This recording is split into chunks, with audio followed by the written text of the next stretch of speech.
Oke, baik Bapak Ibu sekalian, sebelum kita mulai acara kita, talkshow pada malam hari ini, mari kita berdoa. Tuhan Yesus, terima kasih Engkau telah mengundang kami semua di sini pada malam hari ini.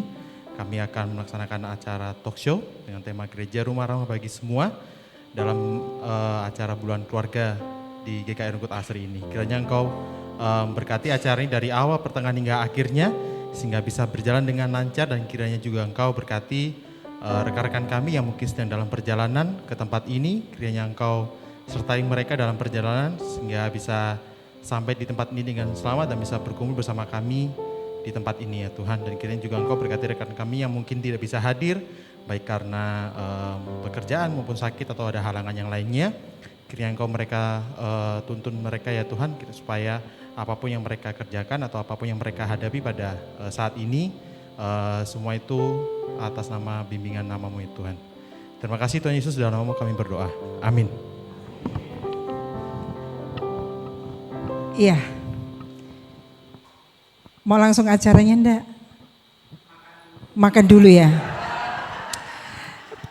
Berhubung ini si konsumsi lagi pada sibuk, otomatis kan Bapak Ibu semua bawa bekal ya. Acara selesai, sekian, terima kasih, selamat malam. Itu juga ya. Oke, baik. Kita mau lanjutkan langsung ya. Iya. Tapi saya masih belum kenal narasumbernya. Iya Bu, katanya yang kalau saya cari di sini tuh enggak temu. Iya, katanya kalau belum kenal maka tak sayang. Wih, luar biasa. Oh, di situ Bapak. Monggo Bapak, silakan ke depan. Termasuk GKI Rasti seragamnya beda, beliau saja yang sendirian. Ya, luar biasa. Ini kelihatannya batik Solo, batik Semarang, batik Madura. Yang belum saya tanya itu nanti kita jabrian aja ya Bapak ya. Oke. Iya, Bapak monggo. Iya. Tapi kami ingin mengenal Bapak lebih dalam lagi. Apakah Bapak siap menyampaikan segala apa ya saya bilang ya Pak ya. Soalnya sampai hari ini pun saya itu belum paham. Secara awam, secara Alkitab pun saya belum paham. Mungkin nanti bisa disampaikan ya Pak ya. Jadi nanti ada sesi tanya jawab juga ya Pak ya. Baik, terima kasih. Setelah untuk profilnya beliau. Baik, selamat malam dengan Bapak Artianto Wirjo Utomo. Selamat malam. Iya, sebelumnya boleh kita kasih aplaus dulu untuk narasumber spesial kita. Ya, saya bacakan ya Pak untuk latar belakang pendidikan.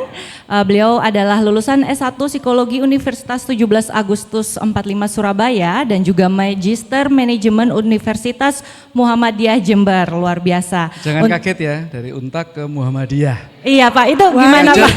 Ini bagus ya Pak ya, ini bagus. Iya, dan untuk pengalaman cukup banyak ya Pak. Ada personel staff General Affair PT Kedawung Setia Corrugate Karton Box Surabaya, Staff Human Resource Management Center PT Kedawung Setia Industrial, Recruitment dan Selection Dep Head Human Resource Management Center, Kita Group, Consultant Staff pada PT Exnal Corp, Consulting Group Surabaya, Asisten Psikologi di Poli Psikiatri RSD Dr.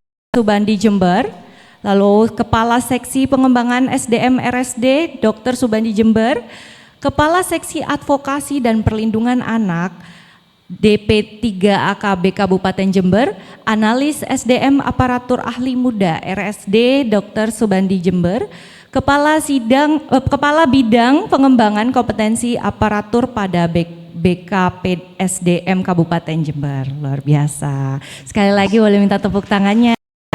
Iya. Tapi kuat kita berdiri gini ya Pak? Oh kuat. Kuat ya Pak? Kita sediakan tempat duduk juga kok Bu Lina. Silakan Bapak, silakan. Kalau Siap. Jadi saya sungkan duduk di depan gini nih. Baru kali ini soalnya saya itu. Mohon izin ya Bapak Ibu semuanya ya, mohon izin. Boleh ya Pak? Oke, Sebentar silakan, saja silakan. Pak. Iya. Puji Tuhan. Iya. Monggo Bapak. Saya minum dulu. Iya.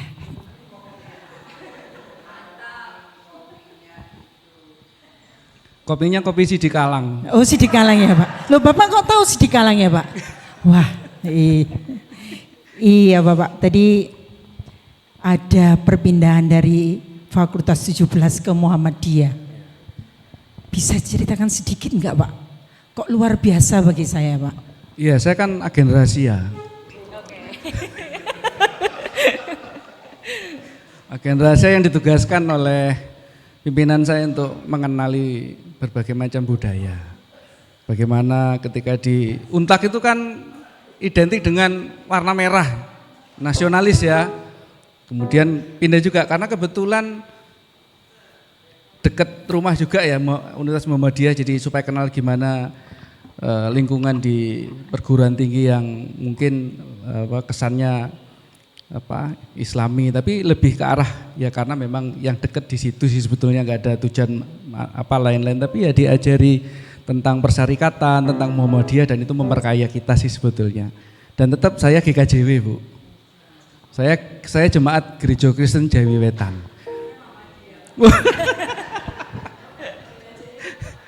Saya GKJW Bondowoso Ibu. Bondowoso. Cuman kebetulan istri orang GBKP, Gereja Batak Karo Protestan. Ya. Maju jua. Jadi Bu Tarikan dengan beliau masih satu garis. Satu saudara. Oh iya. Iya Bapak. Boleh saya mengenalkan diri juga ya? Boleh ya. Sekali-sekali masa Bu Tarikan aja. Saya Huta Barat Bapak. Oh iya. Iya. Horas. Iya betul Pak. Makanya saya tadi shock kok Bapak kenal Sidikalang gitu Pak. Iya Pak. Iya. Bapak dengan tema ini mungkin bagi kami orang awam itu menjadi suatu pertanyaan seperti yang kami sampaikan tadi. Apakah rumah ramah bagi semua ini untuk lingkungan itu sendiri, ataukah itu untuk keluarga kita sendiri atau ke masyarakat besar? Mungkin Bapak bisa menyampaikan secara awam pun dan secara firman Tuhan. Monggo Bapak. Oke, terima kasih. Selamat malam Bapak Ibu semua. Setelah perkenalan ini tadi meskipun singkat, cuman saya kurang karena yang diperkenalkan hanya Huta Barat. Mbaknya belum. Oh iya. Ya. Iya. Jadi harus kenalan supaya fair ya. Oke. Iya, ini senior soalnya Oh Pak. iya enggak apa-apa, sudah tahu kok, sudah tahu. Ya, kelihatan ya Pak ya. Iya, selamat malam Pak, selamat malam Bapak Ibu semuanya. Perkenalkan, nama saya Stella Joyce Luhulima. Itu saja. Ya, terima kasih. Jadi karena sudah saling memperkenalkan diri, jadi saya ingin fokus ke apa yang tadi disampaikan. Terus terang Bu, saya itu kaget sebetulnya. Berapa minggu yang lalu ya di WA sama Mbak Nining, Bu Nining ya, Kak Nining sorry. Untuk diminta mengisi di GKI Rungkut Asri. Memang saya tidak terlalu asing dengan GKI karena beberapa kesempatan saya juga mendampingi teman-teman dari GKI Manyar, GKI Gurah dan GKI Sidoarjo dalam proyek untuk pengembangan gereja ramah anak. Nah, saya pikir ini menjadi poin yang baik untuk kita saling mengetahui bagaimana berangkat dari temanya rumah ramah bagi semua. Yang jadi persoalan selama ini kalau kita bicara rumah yang ramah bagi semua ini siapa dulu? Apakah bapak ibu yang sudah senior, ataukah mereka yang ada di milenial, generasi milenial, ataukah mungkin untuk adik-adik yang masih sekarang Gen apa ini? Z, bahkan juga yang Gen Alpha. Apakah itu juga bisa seperti itu, ramah bagi semua? Karena saya yakin point of view-nya pasti beda.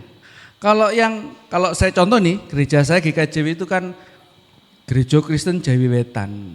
Isinya pasti banyak orang Perancis. Oh bukan ya, orang Jawa gitu ya. Nah, orang Jawa kan lebih mayoritas tuh di situ.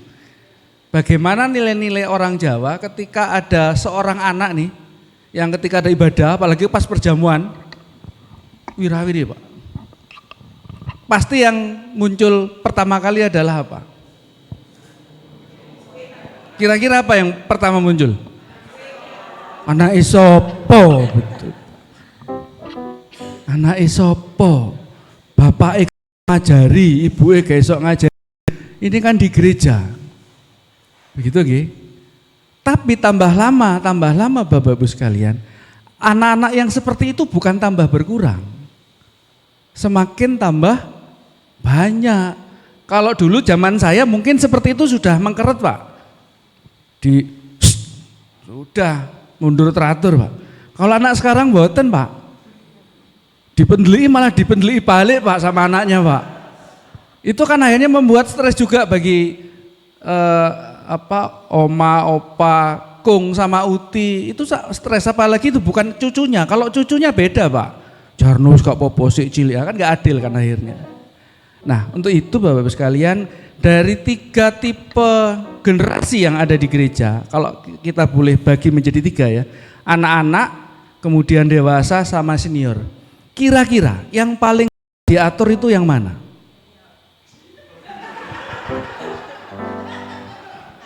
Saya mau ngomong juga skakmat langsung Pak. Iya. Skakmat Pak. Nggak bisa ada kata-kata lain senior. Tetapi yang nggak paling bisa dipahami siapa? Anak-anak. Anak-anak menjadi lebih susah dipahami karena apa? Seringkali bahasa anak-anak itu tidak bisa dimengerti. Sekarang saya akan fokus dulu karena konsentrasi saya adalah bagaimana membangun gereja ramah anak. Saya ingin tahu kalau orang-orang yang tua atau senior itu kira-kira usianya berapa Bapak Ibu sekalian? 60 ke atas. Di sini ada apa? Istilahnya apa? Kalau di tempat saya itu ada komisi Ade Yuswo. Kalau di sini lansia. Dewasa lansia. Kemudian setelah itu ada kelompok pemuda ya. Oke. Saya ingin tanya dulu kepada panjenengan. Ini saya langsung pakai ini bisa ya? Oke. Saya ingin tanya dulu ini Pak. Kalau ada pertanyaan seperti ini, apakah gereja kita sudah ramah anak? Saya mau danjin berdiri ya, kalau duduk saya nanti grogi, jadi harus berjalan-jalan. Oke. Apakah gereja panjenengan sudah ramah anak? Yang setuju angkat tangan. Ramah anak. Alasannya Bu?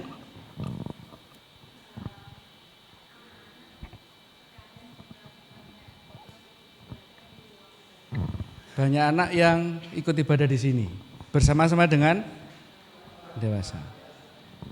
Siapa lagi yang setuju kalau GKI Rungkut Asri sudah ramah anak? Silakan, Bu.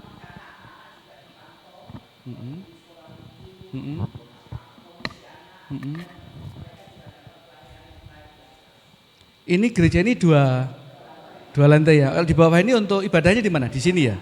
Oh, anak-anak di atas. Sekarang berarti setuju ya GKI Rungkut Asri ramah anak. Ada yang nggak setuju? Adikku umur berapa sekarang? 10 ya? SD. Ya SD ya, betul ya? Belum ya? Oke, sekarang saya masuk ke sini. Saya mau mengutip beberapa ayat di Alkitab. Tadi diminta sama Bu Huta Barat untuk ngomong tentang ayat Alkitab, firman Tuhan gitu ya. Bu Lina ya. Ya.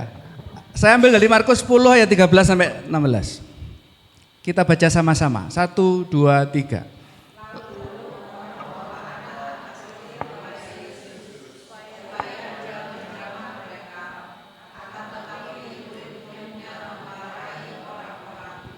Ayat 14.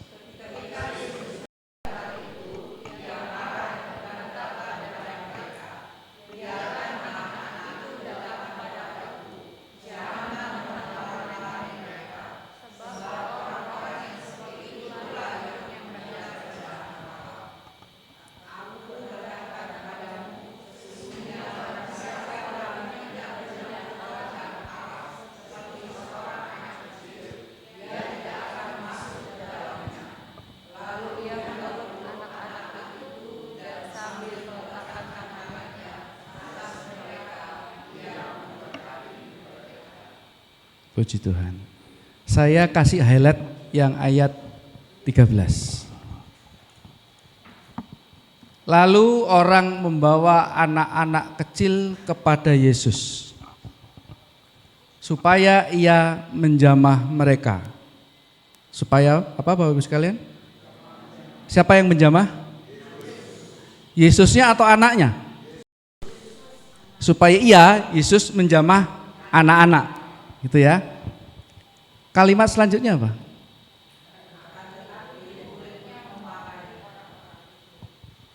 Ada yang kontradiksi enggak? Kontradiksinya di mana? Ya, pertanyaan saya selanjutnya, murid-muridnya itu siapa? Kalau konteks sekarang? Ya, zaman itu ya. Majelis.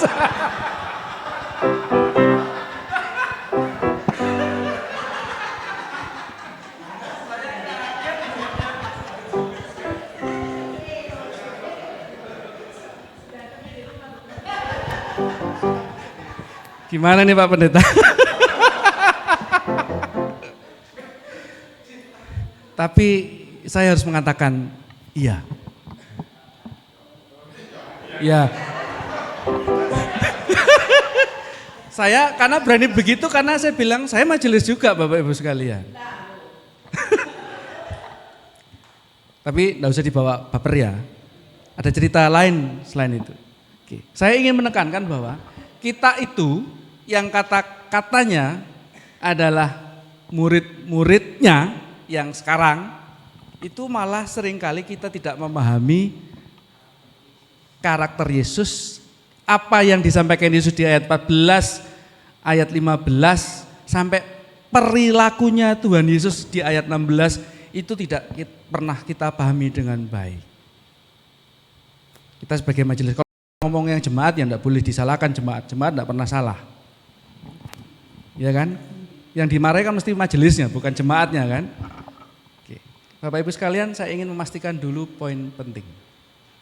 Pertanyaannya ini. Kalau tadi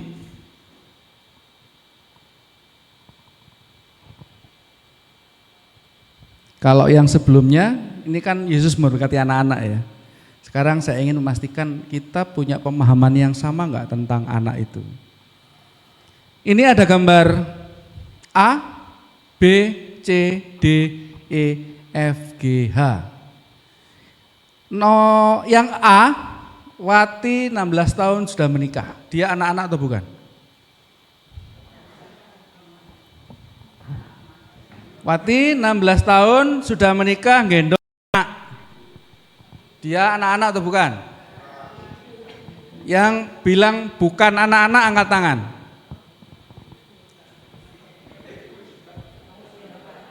Bapak? Masih anak-anak? Oke. Lebih banyak yang bukan anak-anak ya. Sekarang Resa 10 tahun, anak-anak atau bukan? Ada yang berbeda?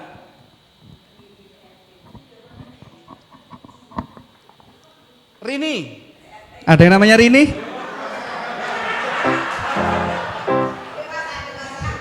Tapi masalahnya bukan umur 14 tahun. Ini 14 tahun, seorang PRT, pekerja rumah tangga, jadi bekerja ya. Kemudian Marta, 19 tahun, anak atau bukan? Bukan. Ini bayi yang di dalam kandungan, ini anak atau bukan? Belum ya? Asep 6 bulan. Untung saya nggak nulis tarigan di sini nanti. Terus ini Rudi 17 tahun, anak jalanan. Oh, pernah jadi anak jalanan. Kemudian Endang, ada namanya Endang? Aman ya, 15 tahun bekerja di pabrik. Anak atau bukan? Anak. Dari sini Bapak Ibu sekalian, kita masih tidak punya kesamaan tentang definisi anak itu apa. Sehingga ketika definisi itu enggak sama, maka saya khawatirnya pertanyaan tadi di awal, apakah gereja kita ramah anak? Ternyata malah sebaliknya, kita adalah gereja yang masih belum ramah pada anak. Kenapa? Karena definisi anak itu sebetulnya adalah ini. Anak adalah seseorang yang belum berusia 18 tahun, termasuk anak yang ada di dalam kandungan. Itu anak. Definisinya dari mana? Dari Undang-Undang Nomor 35 tahun 2014 tentang perubahan atas Undang-Undang Nomor 23 tahun 2002 tentang perlindungan anak. Bapak Ibu, saya mau langsung masuk. Kalau di GKI yang dimaksud dengan anak itu siapa? Kalau di tempat kami di GKJW ada definisinya. Anak itu adalah ini. Kalau di GKI apa? Yang dimaksud dengan anak itu dalam anak-anak yang ikut sekolah minggu. Terus biasanya gitu. Hanya itu?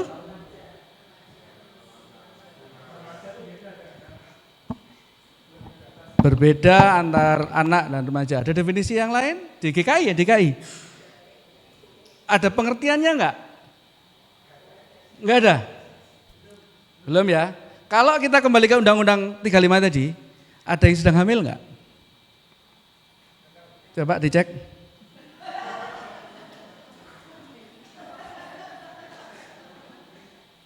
Saya belum pernah sampai saat ini nih, ada komisi yang nangani anak yang belum dilahirkan. Ada?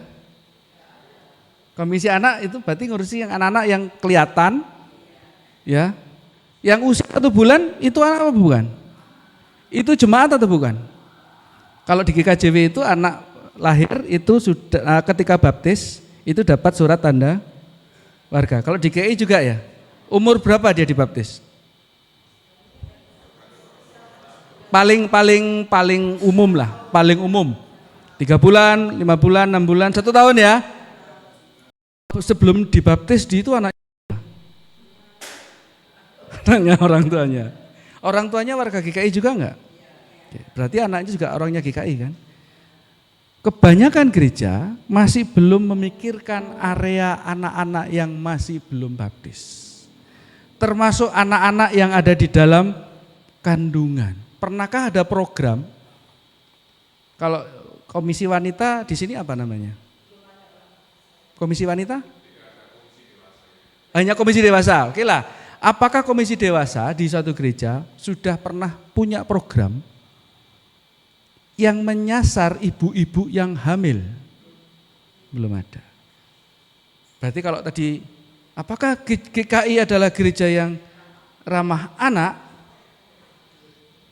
Karena Bapak Ibu saya ada di daerah perkotaan yang mungkin tidak peduli atau tidak terlalu kenal dengan yang namanya stunting. Tidak kenal yang namanya angka kematian ibu, angka kematian bayi. Kalau di daerah Bapak Ibu sekalian, angka kematian ibu, angka kematian bayi termasuk stunting itu menjadi isu penting yang harus menjadi perhatian gereja. Kalau demikian, maka kalau definisinya ada anak seorang yang adalah seorang yang belum berusia 18 tahun, termasuk anak yang masih dalam kandungan, maka proses perlindungan, kalau tadi gereja itu ramah pada semua, termasuk juga pada ibu-ibu yang sedang hamil. Kenapa kok bukan ramah pada ibunya sebetulnya? Karena ibunya kan sudah ada yang punya. Tapi ramah pada anak yang ada di dalam kandungannya. Dan apakah sudah dilakukan prosesnya Bapak Nun Sewu? Ketika konseling perkawinan, bukan konseling perkawinan, sorry, istilahnya katekisasi pranikah. Proses perlindungan anak juga bisa dimulai pada saat proses katekisasi pranikah.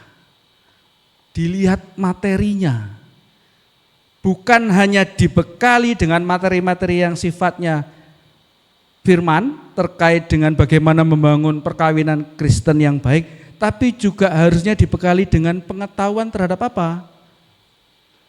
terhadap pola pengasuhan anak yang nanti akan dilahirkan. Dan yang disasar seringkali ketika ada parenting ya, kenal ya, parenting itu biasanya yang disasar siapa? Orang tuanya.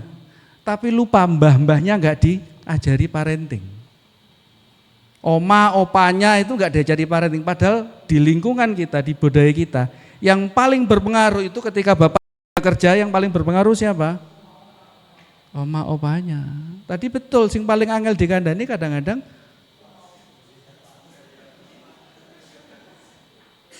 perbedaan pola asuh antara orang tua dengan orang tuanya orang tua itu juga bisa berakibat pada perubahan perilaku anak.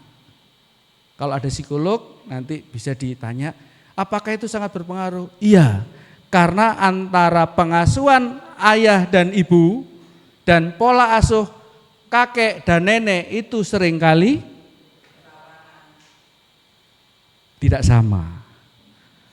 Sing siji kalau ada bapaknya njaluk tukokno atau main HP, bapak ibunya sudah ngasih screen timer gitu ya. Waktu main HP hanya 1 jam. Setelah itu ternyata masih ngerengek. Madulnya ke siapa? Ke mbae. Mbae, nang kene nang jero ae nang kamar mbah. Iya Pak ya?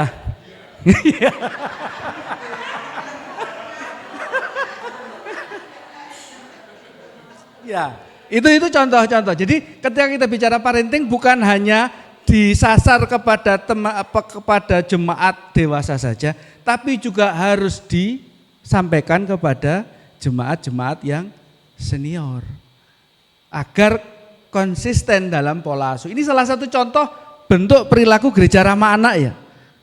Saya tidak berbicara kasus, tapi saya bicara bagaimana gereja itu membangun sistem yang punya perspektif terkait dengan hak anak.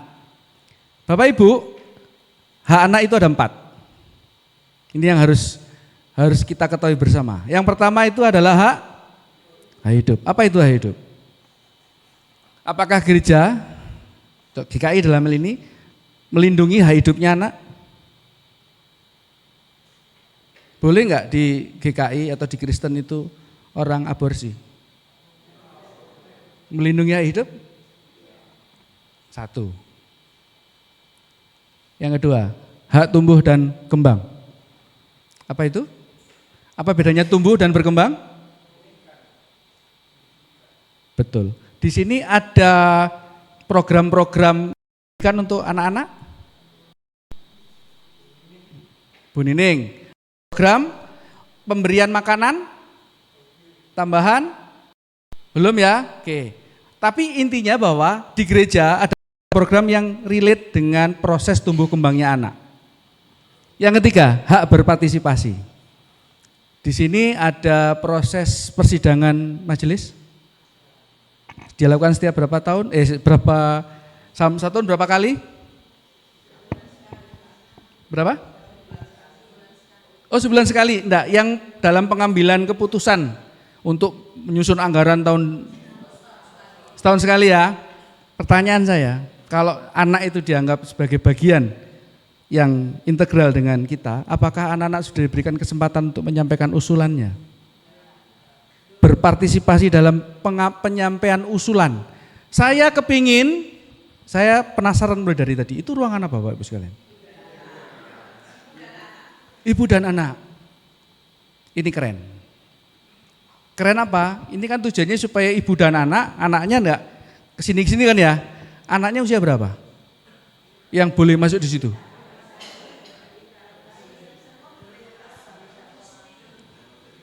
Menyusui. Ibu menyusui di situ? Loh, lah kelihatan, Pak. Enggak mengganggu yang di depan, Pak. Ya, jadi saya tadi penasaran sudah mengira bahwa ini kayaknya sudah disediakan oleh gereja GKI Rungkut Asri untuk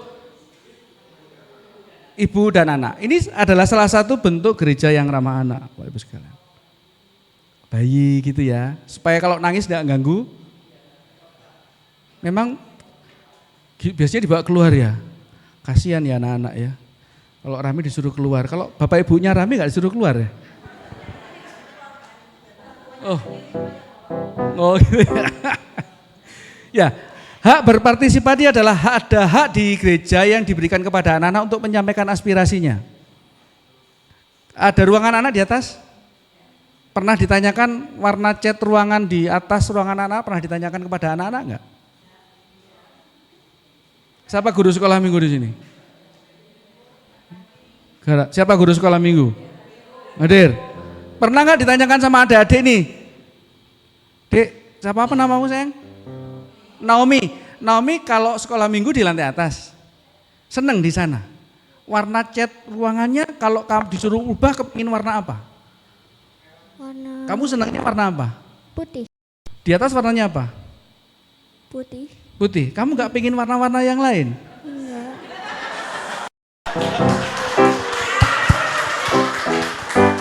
Tapi saya melihat wajahnya tertekan.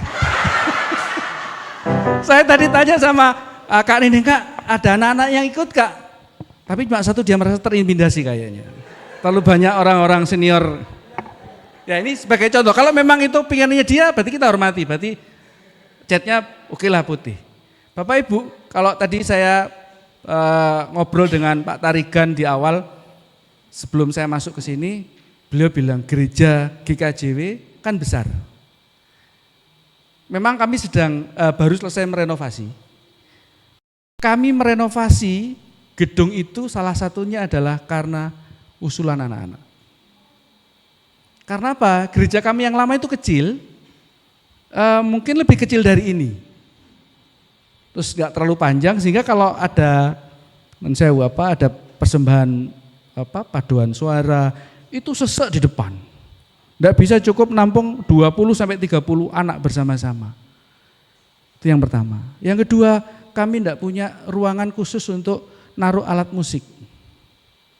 Sehingga apa? Salah satu yang membuat kami membangun gereja dengan anggaran yang besar itu, dengan gereja yang sekarang Pak Tarikan bisa saksikan, itu salah satunya karena usulan dari forum anak gereja. Jadi forum anak gereja itu membuat usulan termasuk ruangan tempat anak-anak remaja ibadah minggu itu minta dicat warna apa, mereka tuliskan di situ. Saya pingin warnanya lebih meriah, nggak hanya putih, disasi tempel macam.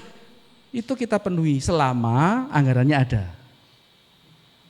Ya kan gitu toh Pak. Nek jaluk Mercy, tapi duit isok cukup tuku skuter ya. Tapi intinya ada proses anak-anak menyampaikan apa? Aspirasinya. Jadi yang didengarkan punya jangan hanya orang-orang dewasa saja, tetapi anak-anak juga harus didengarkan. Yang selanjutnya adalah hak perlindungan. Ini yang paling penting Bapak sekalian. Anak-anak kalau naik ke atas, lantai 2, lewat tangga.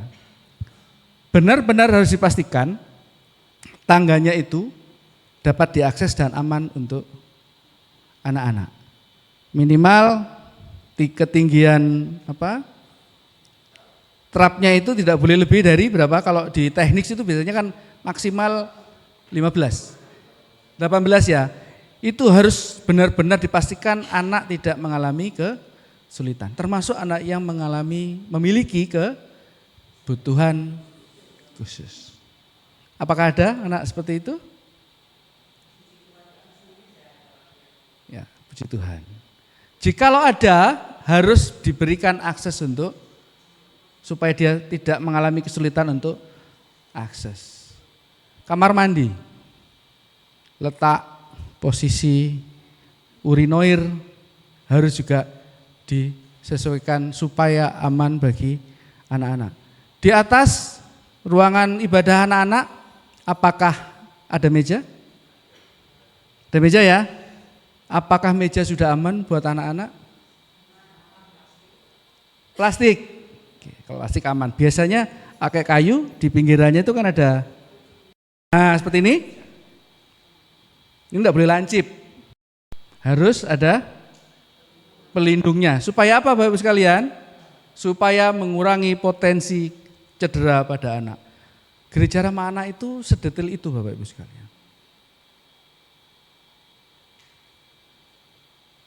Apakah yang dilakukan di gereja? Upaya untuk memastikan bahwa anak memperoleh hak-haknya serta mencegah anak mengalami kekerasan dan eksploitasi. Tujuan dari gereja ramah anak itu adalah memastikan anak-anak itu tidak mengalami kekerasan dan eksploitasi. Bapak Ibu sekalian pernah ingat kasus, bukan ingat lagi, pikir pernah tahu kasus ada bangunan yang ambruk, itu satu. Kalau menurut panjenengan, korbannya banyak apa? Banyak anak-anak. Kenapa kok bisa ambruk? Ya, tetapi secara struktur, Pak Tarikan kan di bidang itu. Prinsipnya bahwa bangunan yang dibuat, apapun alasannya, apapun motifnya, tidak aman untuk anak-anak. Itu bukan termasuk gereja ramah anak. Kalau itu anggap aja gereja. Iya kan? Itu tidak aman bagi anak-anak karena berisiko dan akhirnya kejadian. Saya cuma herannya kenapa Kementerian Pemberdayaan Perempuan dan Pelindungan Anak banyak ngomong terkait dengan itu. Padahal itu pesantren. Pesantren ramah anak itu sudah ada pedomannya. Gereja ramah anak juga ada dari kementerian.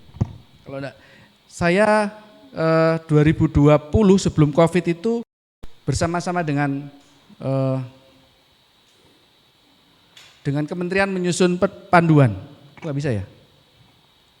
Coba dibantu next dong. Ya, terus lanjut aja. Next. Nah, ini Bapak Ibu sekalian. Sudah ada beberapa peraturan kementerian itu yang berbicara tentang rumah ibadah ramah anak. Ini ada pura, ada gereja Katolik, dan ini ada gereja ramah anak. Saya berdiri di sini ini bukan dalam artian tidak ada dasarnya, karena di sini sudah ada pedomannya yang dibuat oleh kementerian. Next.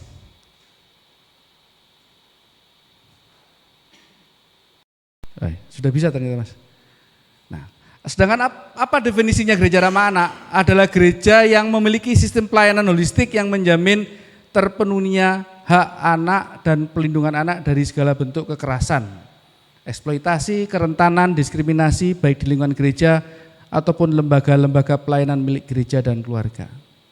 Ya, ini kaitannya dengan definisi gereja ramah anak. Jadi kalau kita bicara GKI Rungkut Asri disebut sebagai gereja ramah anak adalah gereja yang punya sistem perlindungan terhadap anak-anak. Yang dibangun, disusun oleh pengurus dan pimpinan gereja. Ini tujuannya Bapak-Ibu sekalian. Kalau panjenengan kenapa sih harus ada gereja ramah anak? Itu pertanyaan yang pernah ditanyakan teman-teman di GKI Manyar. Kenapa kok harus gereja ramah? Kenapa kita harus melindungi anak-anak? Bapak Ibu, kalau kita bangun gereja ini bagus, kira-kira yang menikmati paling lama itu siapa? Panjenengan enggak mungkin mengalami lebih lama daripada anak-anak.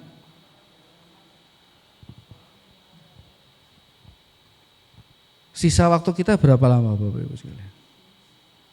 Kalau secara teori antara anak-anak kita dengan kita, kira-kira lebih lama siapa ini? Lebih lama beliau daripada saya.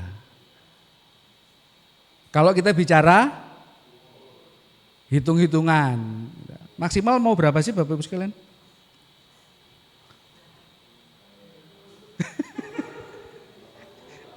Ya, itu bisa tawar-tawaran lah.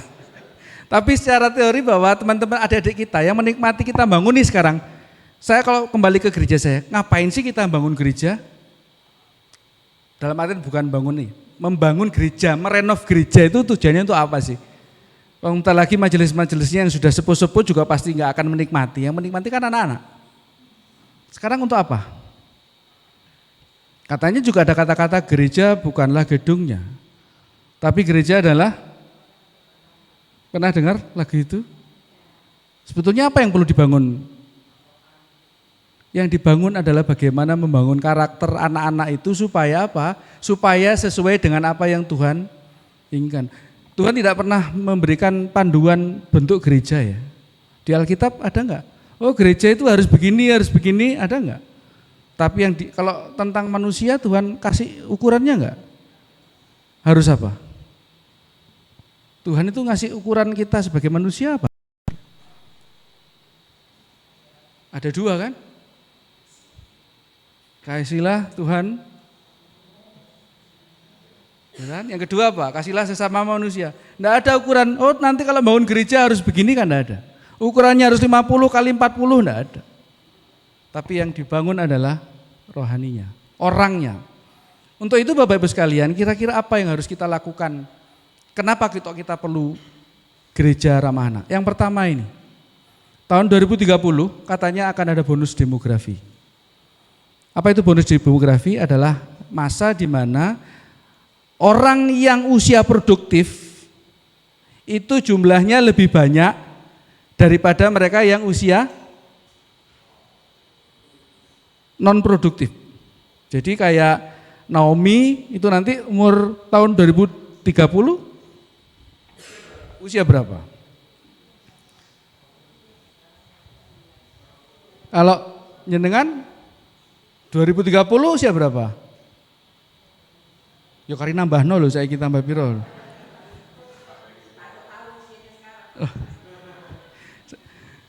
Nah itulah artinya bahwa yang menikmati itu bukan kita. Nah pertanyaannya adalah kita ini anak-anak yang usia produktif itu nanti itu jadi berkat atau malah jadi beban? Kira-kira anak-anak kita yang nanti usia 2030 itu menjadi antara usia 20 sampai dengan 35 atau 40 itu untuk kita gereja itu jadi beban atau jadi berkat? Harus jadi berkat ya. Supaya jadi berkat harus apa?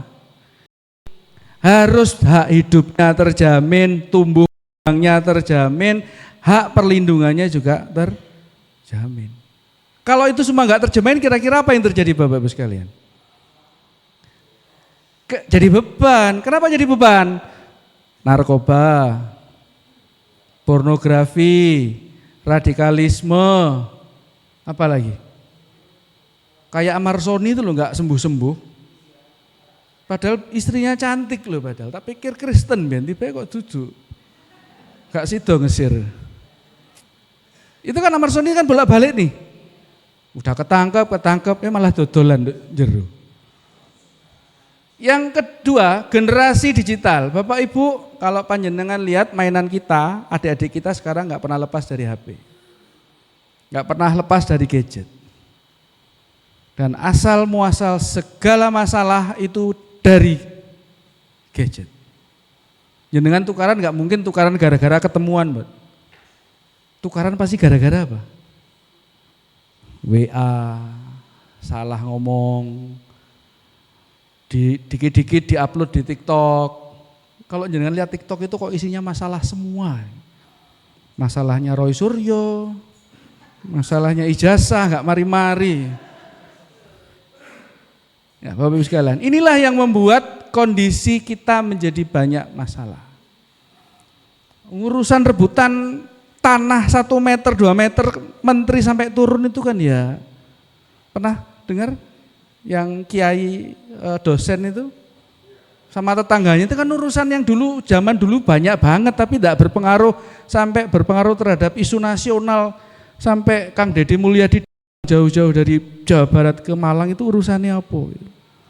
Urusan yang receh itu menjadi apa? Menjadi besar. Nah, anak-anak kita Bapak Ibu sekalian sekarang urusannya kayak yang receh-receh itu, Pak. Urusan anak merokok ditempiling. Zaman saya dulu merokok gak terima ditempiling, Pak. Garisannya 2 meter, Pak. Kayu lagi. Itu juga nggak ada yang laporan, Pak. Aman gitu, Pak. Dulu berbahagia sekali anak-anak nakal itu, Pak. Sekarang anak nakal itu menderita, Pak. Jadi lebih baik jadi jangan anak nakal supaya nggak menderita. Multi darurat pelindungan anak. Bapak Ibu kemarin saya lihat di YouTube, bukan YouTube, TikTok lagi. Ada seorang suami yang kehilangan istrinya karena nggak bisa dihubungi. Istrinya hamil. Tahu ketemu di mana istrinya? meninggal di penginapan. Ternyata dia jualan lewat aplikasi micet. Dia jualan tuh, menjual diri, istrinya nih sedang hamil. Kira-kira kondisi yang dikembangkan seperti itu membuat otak kita itu menjadi semakin positif atau menjadi pesimis, Bapak Ibu sekalian? Pesimis. Nah sekarang kalau itu lewat di depannya anak-anak kita, kira-kira jadi perkara enggak? Saya enggak terlalu paham dengan algoritma ya, tetapi saya membuktikan beberapa kali. Ketika saya masuk ke suatu ruangan nih, suatu area, saya enggak pernah nih masuk lihat TikToknya area itu. Tiba-tiba ketika saya keluar dari area itu, FYP di TikTok saya, itu yang muncul ya tempat itu tadi. Betul nggak, Mas? Kalau saya salah tolong dikoreksi. Saya pernah ngisi, saya enggak pernah buka berita tentang Fakultas Kedokteran Gigi UNED. Gitu ya. Suatu saat saya masuk ke sana untuk ngajar. Ngasih materi di adik-adik itu, ke adik-adik di Fakultas Kedokteran Gigi. Saya pulang sampai balik ke kantor, itu yang muncul di TikTok saya itu tentang Fakultas Kedokteran Gigi UNED. Loh, padahal saya enggak pernah nge-like apa-apa. Jadi kesimpulannya apa? Ini Bapak Ibu sekalian. Generasi digital dan multi darurat itu sangat bebas bisa masuk. Jadi kalau nanti ibu-ibu nih kalau ingin ngecek suaminya dari mana, lihat TikToknya. Nanti FYP-nya itu yang keluar apa?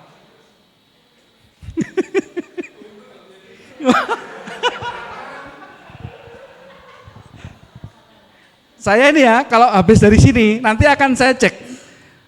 Kalau panjenengan di sini ada media sosial TikTok ya, nanti pasti akan muncul di tempat saya, di TikTok saya. Saya nggak pernah nge-like apa-apa, tapi biasanya muncul. GKI Rungkut Asri itu enggak tahu jenengan lagi ngapain, berita apa, biasanya muncul. Tapi itu biasanya cuma bertahan 2, setelah itu hilang.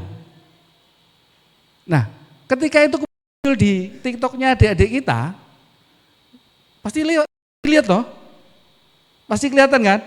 Nah, ketika kelihatan kan pasti masuk untuk dirangsang untuk pingin tahu. Itulah Bapak Ibu sekalian kondisi saat ini. Apakah kita di gereja sudah punya antisipasi untuk itu? Pernah terpikir enggak kira-kira bahwa kondisi yang di luar itu tidak bisa kita kontrol sehingga membuat kita jadi enggak ramah akhirnya. Ramah itu bukan hanya karena melihat, memandang, kemudian senyum, hai, bukan. Tapi ramah itu juga harus masuk pada upaya memberikan perlindungan agar anak-anak tidak masuk kepada area-area yang bisa berpotensi berbahaya.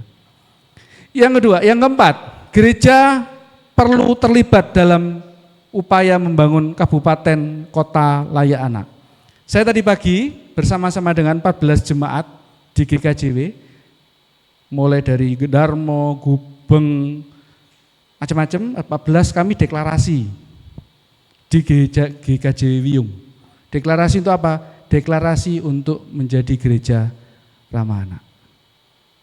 Apa upayanya? Untuk bersama-sama membangun kesepakatan agar kita terlibat dalam membangun Surabaya menjadi kota layak anak.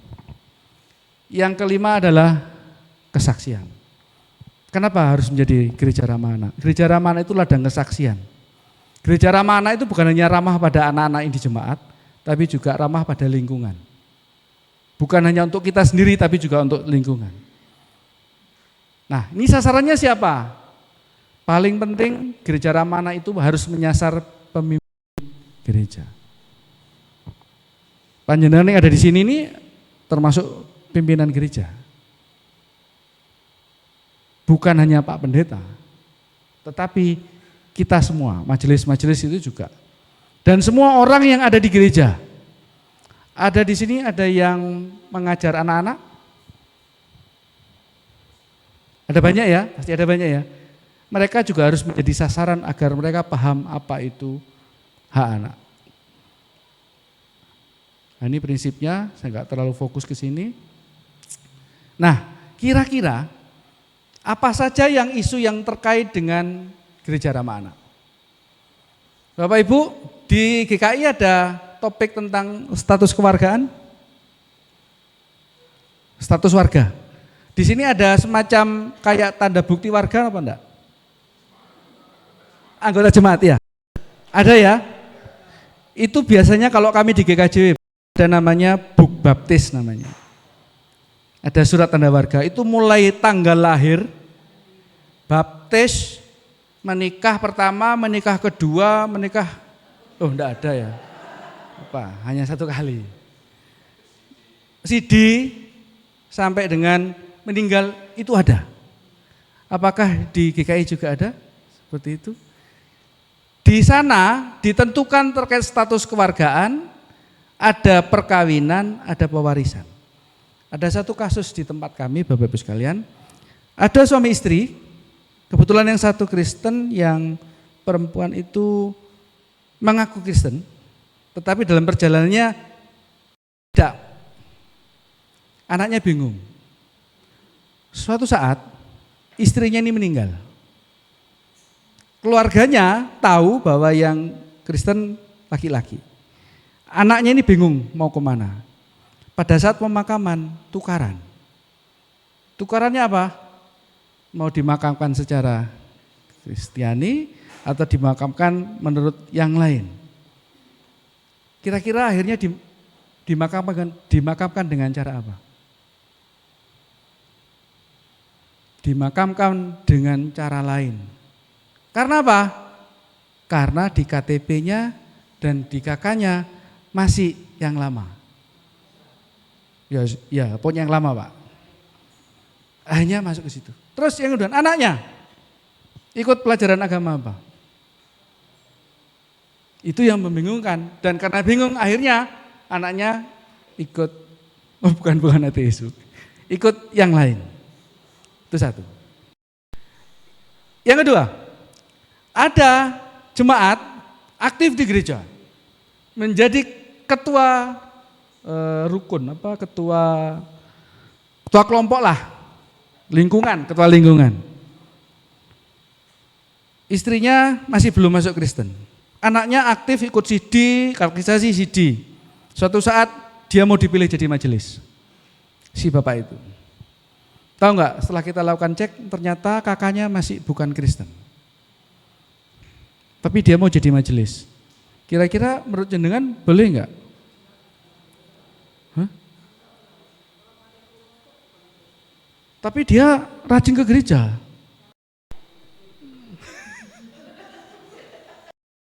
Kalau menurut Bapak Ibu kira-kira gimana nih? Anaknya di kakaknya juga begitu.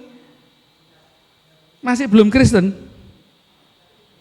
Gereja aktif. Sekolahnya malah sekolah di ini mana? Keperawatan RKZ. William Booth apa RKZ yang ada sekolah perawatnya itu? William Booth ya? Ya pokoknya situlah. Tapi di kakaknya, di KTP-nya belum Kristen. Kira-kira menurut panjenengan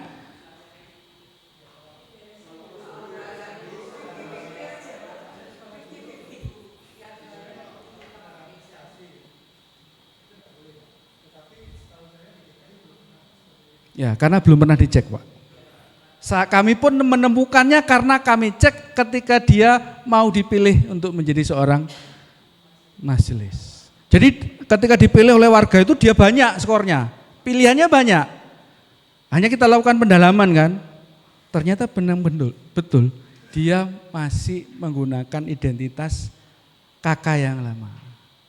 Khawatirnya apa Bapak Ibu sekalian? Kalau kita paksakan ternyata kemudian ada apa-apa, dianggap apa?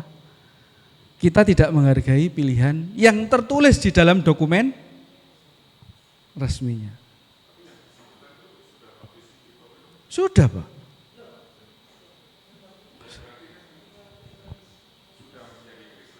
Memang. Ikut perjamuan kudus Pak.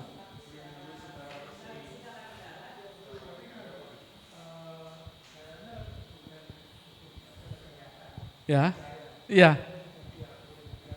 Ya.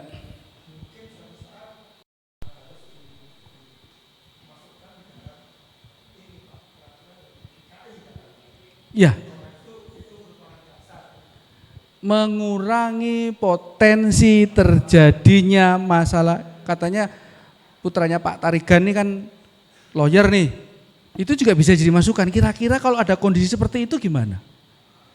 Apalagi kalau mikirnya nih loh Pak, ada pewarisan, pengangkatan anak.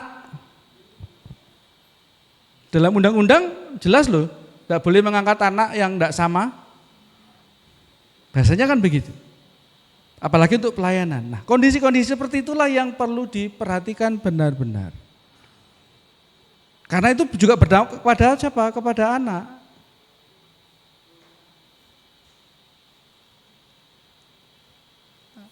Apalagi yang berpengaruh? Kaitannya dengan teologi, terkait dengan koinonia, diakonia, marturia, dan lain sebagainya. Itulah isu tentang gereja ramah anak itu menjadi penting karena apa? Karena itu sangat berpengaruh. Nah ini Bapak Ibu sekalian, poin penting kalau kita bicara gereja ramah anak itu kita nggak bicara kasus, tapi kita bicara upaya promotifnya. Apakah di sini pernah ada kasus kekerasan pada anak? Nggak ada ya? Apakah di gereja lain ada? Ada. Jangan hanya dipikir hanya di lingkungan-lingkungan yang kita kenal, banyak muridnya terus terjadi di gereja-gereja banyak Bapak sekalian. Ada, bukan banyak. Nah, kalau kita fokus pada ini maka kita akan banyak menjadi masalah. Karena apa? Kalau ada kasus kekerasan seksual atau kekerasan fisik, ketika masuk pada area untuk penanganan hukum, itu mahal Bapak sekalian. Mahal biaya, mahal pikiran, macam-macam. Sehingga kita fokusnya di upaya promotif. Nah oleh karena itulah saya mengajak panjenengan semua untuk bergerak bersama-sama dengan kami untuk bicara tentang bagaimana membangun gereja ramah anak. Mulai dari aspek teologinya, koinonianya, diakonia, dan marturia serta pelayanan. Nah ini yang nanti kalau panjenengan akan bergerak, ada klaster-klaster yang bisa dicapai, dipenuhi untuk menjadi gereja ramah anak. Ada klaster hak sipil dan kebebasan. Sekarang Bapak Ibu kalau di sini, kalau bangun-bangun nih ada komisinya enggak? Komisi apa namanya? Oh panitia-panitia ya? Oke. Panitia dibentuk ketika mau bangun atau tiap tahun ada? Dalam struktur? Ada masuk situ ya? Programnya berangkat dari mana? Yang mengusulkan program, oh ini bangun ini beli ini, itu siapa? Sidang ya? Ada usulan dari jemaat? Ada ya? Kembali ke tadi, apakah ada usulan dari anak-anak? Ada Pak? Apa Pak? Oh enggak, benar. Pernah ada permintaan gitu enggak Adek? Iya ada Dek. AC-nya kurang dingin Dek. Mintanya apa? Beli baru lagi atau diperbaiki? Sudah beli baru? Cukup? Udah cukup katanya. Saya punya teman tadi saya nggak ditemani itu, ditemani ini sekarang. Ya, dalam artian begini Bapak Ibu sekalian, dalam membangun apapun, membuat proyek apapun tetap harus memperhatikan aspirasi dari anak. Oke, nah pertanyaannya apakah gereja kita sudah ramah anak? Pertanyaan saya ulang lagi nih, sudah ramah anak kira-kira? Dalam Bapak? Baru menuju, itu yang tepat. Karena kita belum bisa benar-benar memenuhi harapannya anak-anak kan. Kalau anak-anak mau apakah pingin ruangan lebih besar? Gak usah anak-anak deh, Bapak Ibu. Bapak Ibu pingin ruangan lebih besar enggak? Enggak pernah matur sama Pak Pendeta. Ini misalnya, berarti anak-anak kita juga punya keinginan toh sebetulnya. Punya keinginan loh ya. Keinginan loh ya. Sehingga apakah itu gereja ramah anak? Kita harus memastikan ada indikator yang perlu disepakati bersama. Nah ini Bapak Ibu ada indikator-indikator yang nanti bisa panjenengan penuhi satu persatu saja, tidak perlu semua. Contoh yang paling gampang. Gereja punya anggaran yang berperspektif pada kebutuhan anak. Ada enggak anggaran yang di masing-masing komisi yang memenuhi kebutuhan anak di sini? Ada apa enggak? Ada kan? Contohnya apa? Ada anggaran untuk komisi anak enggak? Terpenuhi kan berarti? Oke. Gereja punya data tentang anak. Punya ya? Ada berapa anak di sini? Dari misalnya ada 100 anak? 30? 50 ya? Oke. Dari 50 anak itu, apakah ada yang punya potensi resiko? Misalnya, apakah ada satu orang anak yang orang tuanya terpisah? Ada? Ada kan? Ada anak yang orang tuanya adalah PMI, pekerja migran. Enggak tahu atau belum tahu? Ada? Belum tahu. Kenapa PMI itu menjadi berisiko Bapak sekalian? Tahun 2019 ketika saya masuk ke Dinas Pemberdayaan Perempuan Pelindungan Anak, kasus pertama yang saya tangani adalah minggu pertama saya masuk ke dinas itu ada panggilan, ditemukan seseorang laki-laki meninggal sudah 4 hari di kamar kos, ditemani oleh anaknya umur 3 tahun. Dan anaknya itu nempel pada perut ayahnya yang sudah membusuk. Selama 3 hari baru ketahuan.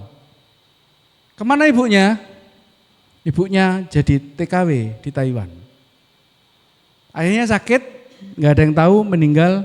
Anaknya ketemu 3 hari setelahnya dengan rambutnya sudah nempel di perutnya ayahnya. Itu kasus pertama yang saya temui. Kenapa berisiko? Karena anak tidak mendapatkan apa? Pelindungan. Jangan dianggap bahwa teman-teman warga yang jadi PMI, anaknya kemudian dibiarkan, itu bisa berpotensi pada risiko. Kasus yang kedua, di suatu kecamatan di Jember, saya menerima laporan, ada seorang gadis ditemukan di pinggir jalan, busana camping, karena habis diperkosa 6 orang. Di kuburan, ya, dipanggil di rumah, diajak, dikasih minum, dilakukan ruda paksa oleh 6 orang. Kami ke Polsek, kami lakukan asesmen ke rumahnya, ternyata dia di rumah tidak tinggal dengan orang tuanya. Dia tinggal dengan Pak D-nya sama Mas misanannya. Dan ternyata betul dia sudah menjadi korban sebelum dengan yang 6 orang itu. Itu kondisi karena dia tidak punya orang tua yang memberikan pengasuhan dan perlindungan kepada dia.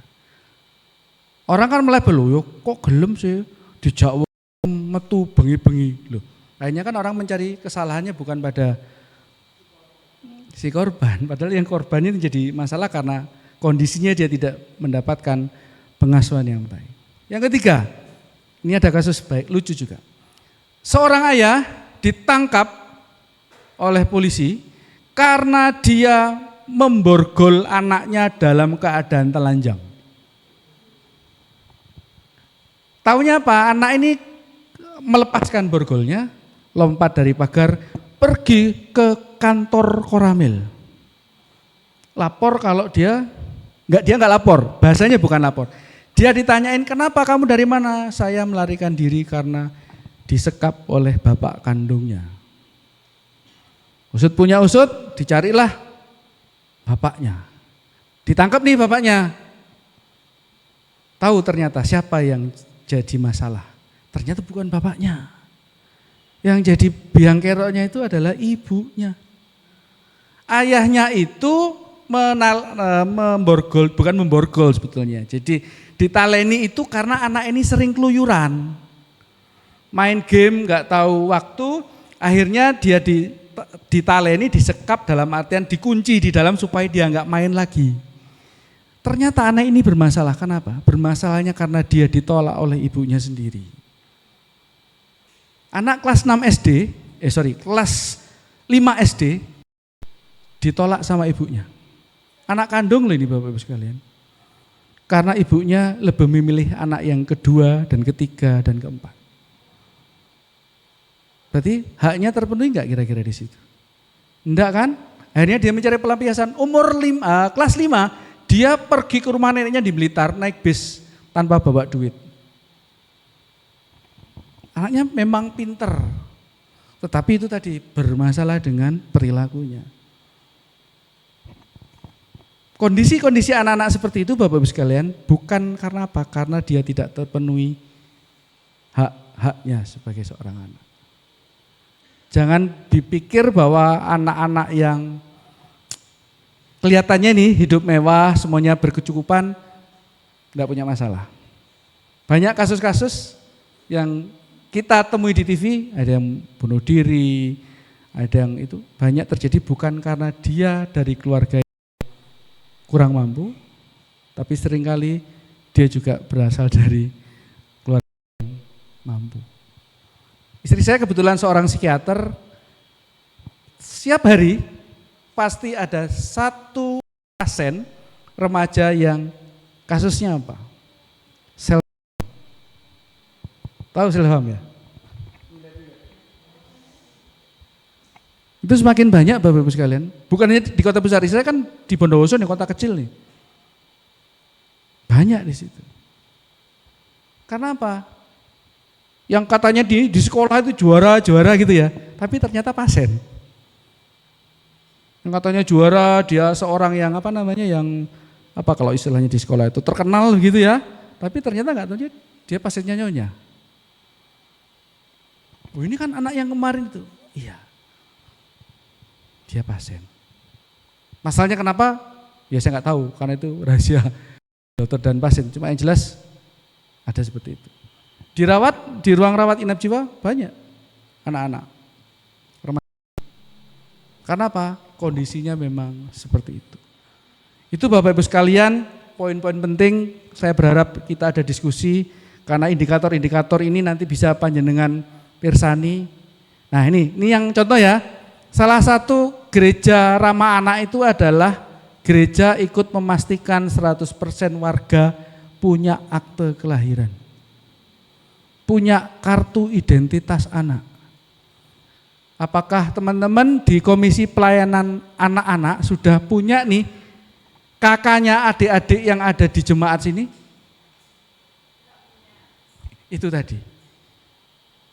Kami kumpulkan yang kasus tadi itu, yang tahu bahwa ternyata kakaknya itu masih agamanya bukan Kristen. Itu ya gara-gara kami kumpulkan kakaknya Bapak Ibu sekalian. Oh ternyata ini kok kakaknya kok bukan Kristen. Salah satu kalau kita bicara gereja ramah anak, enggak usah mikir membangun gedung yang bagus, membangun fasilitas visual, audio yang bagus, tidak. Fokus saja ke sini. Gereja memastikan bahwa anak-anak itu punya akte kelahiran. Kakaknya sesuai. Identitasnya jelas. Supaya kalau ada apa-apa Bapak Ibu sekalian, kita bisa berpartisipasi turut membantu dia. Kalau di sini kota besar ya, banyak ininya lah. Banyak kemungkinan, banyak peluangnya. Tapi yang di daerah-daerah Bapak Ibu sekalian, ini sangat penting sekali. Gereja punya forum anak yang bisa membantu memberikan wadah partisipasi bagi anak dalam proses pembangunan atau proyek gereja. Ini, ada lingkungan keluarga yang aktif, gereja punya upaya untuk mencegah resiko kecelakaan pada anak saat di gereja. Salah satunya juga di sini ada larangan untuk merokok. Saya nggak kelihatan orang-orang merokok di sini ya. Di luar.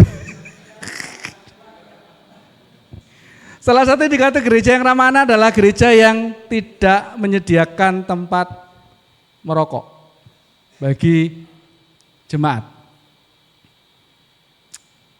Gereja juga punya program, ada beasiswa untuk anak-anak.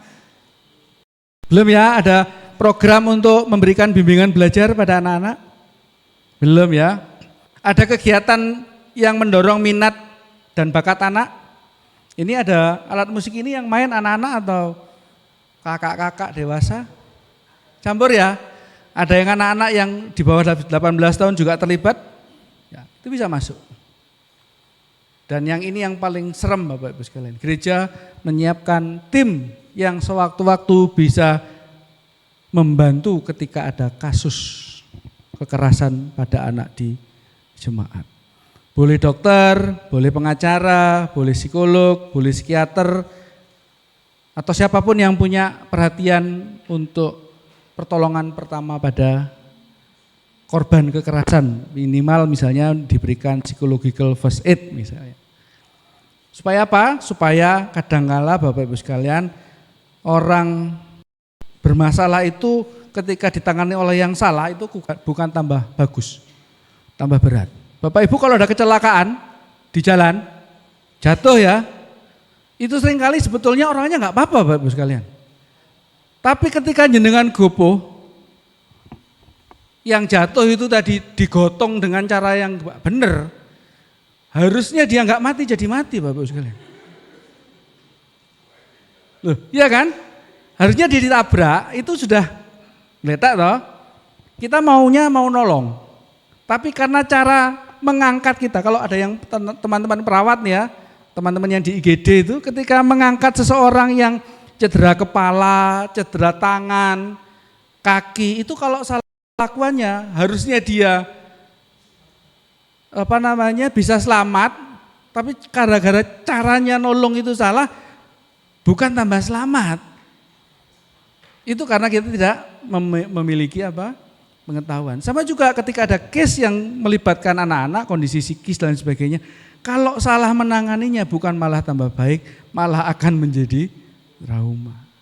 Itulah yang perlu dibekali oleh kita Bapak Ibu sekalian, supaya kita benar-benar bisa mendorong gereja kita menjadi gereja ramah anak. Ini proses praktek baik pengembangannya seperti apa, mulai dari membuat workshop seperti ini, kemudian nanti sampai pada proses untuk deklarasi di gereja.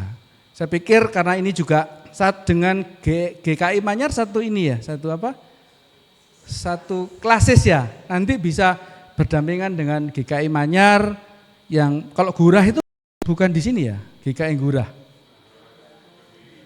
Kediri ya, jauh ya. Mungkin dengan GKI Manyar bisa bersama berdampingan untuk belajar terkait dengan gereja ramah anak. Oke, itu Bapak Ibu sekalian sedikit yang bisa saya sampaikan, mudah-mudahan ada manfaatnya bagi panjenengan dan saya mohon maaf apabila apa yang saya sampaikan kurang berkenan dan ini kegiatan saya tadi pagi. Ini ada 14 pendeta 1, 2, 3, 4, 5, 6, 7, 8, 9, 10 kurang 4, yang kurang 4 sebelah sini belum datang. Ini tadi pagi, ini di GKJW Wiyung. Ini deklarasi GKJW, betul tadi Pak, bukan GKJW Gereja Ramah Anak, tapi GKJW menuju Gereja Ramah Anak. Ini pendeta-pendeta menyampaikan deklarasi untuk menjadi Gereja Ramah Anak. Ada lagi foto yang lain? Nah ini, ada orang jilbaban masuk gereja. Ini dari Dinas Pemberdayaan Perempuan dan Pelindungan Anak Kota Surabaya. Dan yang ini adalah dari Kemenak, Pebimas. Ya, tepang Bu ya. Oh ya ini ya. Ini GKJ Wiyung, ini Forum Anak. Ini Ketua Forum Anak Gereja tanda tangan komitmen untuk membangun gereja ramah anak. Ada lagi? Nah ini pidato, ini bukan khotbah ya. Tapi beliau tadi bilang, saya itu kepingin dengerin pendeta khotbah pakai bahasa Jawa. Ini beliau ngomong, kepingin dengerin Pak pendeta khotbah pakai bahasa Jawa. Diamini sama teman-teman tadi, ketawa dia. Dalam? Iya bisa. Betul. Lanjut, udah nggak lagi ya? Udah terakhir ya? Oke, itu Bapak Ibu sekalian terima kasih. Mohon maaf kalau ada yang kurang berkenan. Monggo kalau ada yang mau didiskusikan, mudah-mudahan saya bisa menjawab. Saya kembalikan kepada host kita yang luar biasa, Bu Lina. Terima kasih Bapak. Oke. Terima kasih sangat luar biasa yang sudah disampaikan oleh Bapak Artianto. Pak Arti. Pak Tio. Oh begitu. Ya mungkin bisa ya kesimpulan-kesimpulan yang sudah disiapkan. Iya, jadi tadi penjelasan dari Pak Tio itu kalau kita boleh tarik kesimpulannya adalah gereja yang ramah bagi semua itu sekarang untuk anak ya Bu ya. Jadi kayak hak-hak anak di gereja, terus tujuannya apa untuk gereja itu harus ramah anak itu seperti apa. Tadi sudah sangat disampaikan dengan jelas dengan Pak Tio, dan mungkin Bapak Ibu yang mungkin ada mau pertanyaan boleh disampaikan.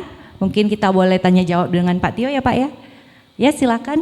Ya mungkin ada yang mau bertanya.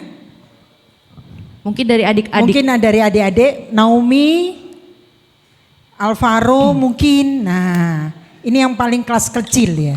Alvaro mau tanya apa? Tadi katanya kakak pendeta. Ya kakak pendeta termasuk ya. Majelis ya, kakak majelis. Suka warna apa? Di gereja tadi warnanya itu dindingnya warna apa? Tarik napas. Dek katanya tadi kayak ono ditekan. Dindingnya itu warna apa? Ada gambarnya atau enggak? Kelas sekolah minggunya warna-warni enggak dindingnya? Sebentar kakak, dipegang dulu tangannya. Keringat dingin. Ayo, kira-kira Alvaro punya kerinduan apa? Kakak, temboknya dikasih begini dong, gitu. Oh sudah dari hatinya, minta kasih Dino katanya. Bisa ya Kak Ivo ya, kasih Dino boleh ya Kak? Langsung ding ding. Nah ya mungkin dari Bapak Ibu yang ingin bertanya, yang ingin memberikan suatu gambaran, monggo dipersilakan, diberi waktunya. Mungkin dari Ibu Tarigan sudah siap? Anak wis gede-gede ya, mungkin seperti yang tadi disampaikan, ternyata parenting itu tidak hanya untuk anak-anak, tidak hanya untuk orang tua, tapi juga untuk oma, opa, nenek. Mungkin dari tanggapan Ibu tadi kan bagaimana? Aduh, iya, saya belum punya cucu, jadi gimana rasanya punya cucu itu gimana? Lihat waktu pengalaman saya, waktu pernah serumah dengan ibu saya, memang benar katanya Bapak, bahwa saya mendidik anak itu ada jam-jam waktu harus bisa main. Dulu itu mainan game itu apa ya, PS. Nah saya dulu waktu itu waktu bareng satu rumah dengan ibu saya itu waktu Yudo umur 5 tahun sampai 6 tahun lah waktu itu. Jadi saya kebetulan juga sudah mulai aktif di gereja. Jadi saya tinggal waktu itu ada persekutuan wanita gereja. Jadi saya bilang kalau ini kan hari biasa, jadi Yudo tidak bisa main PS. Dan dia tertib, anaknya tertib Pak. Iya. Jadi waktu saya tinggal, ibu saya bilang, ini yang bilang pembantu saya bilang gini, Mbak Yuta, iku mau mbah maminya ngomong, nah aduh sakene aku ndelok putuku iki, terus tak buka no PS saya jano dhek ono selimut ditinggal mamane, jadi katanya gitu. Coba itu yang oma-oma yang itu ya, jangan ya.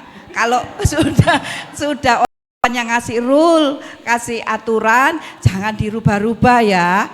Untung anak saya ngomong gini Pak, enggak Mbak Mami, katanya Mama kalau enggak Sabtu Minggu enggak boleh buka PS. Ah, coba.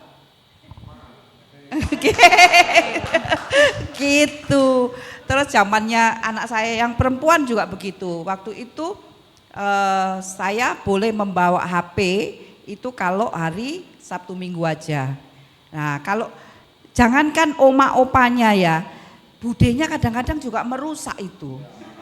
Iya, budenya kadang-kadang merusak. Ada budenya? Jangan dari gitu. Jadi kadang-kadang ayolah kita sama-sama untuk mendidik anak supaya disiplin. Jadi sama-sama.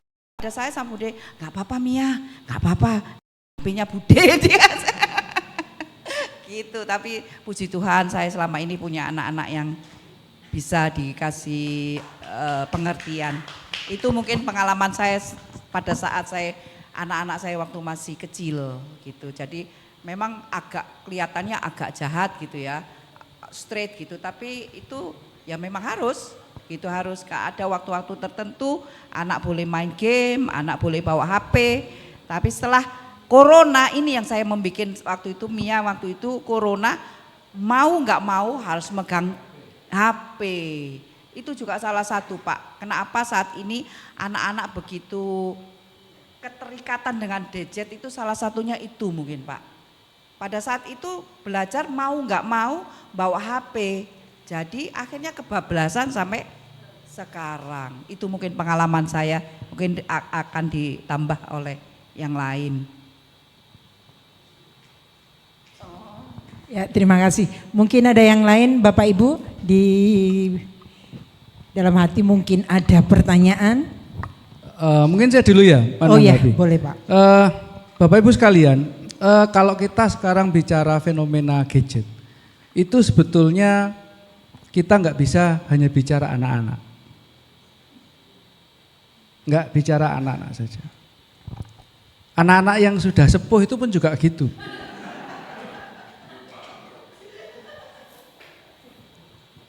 Saya tidak mencontohkan jauh-jauh. Ayah saya saja itu tiap hari kalau nggak pakai HP nggak puas. Ayah saya juga.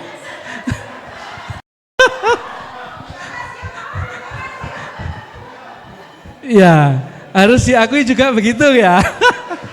Kenapa? Karena dengan HP dia bisa menjangkau kemana-mana Bapak-Ibu sekalian.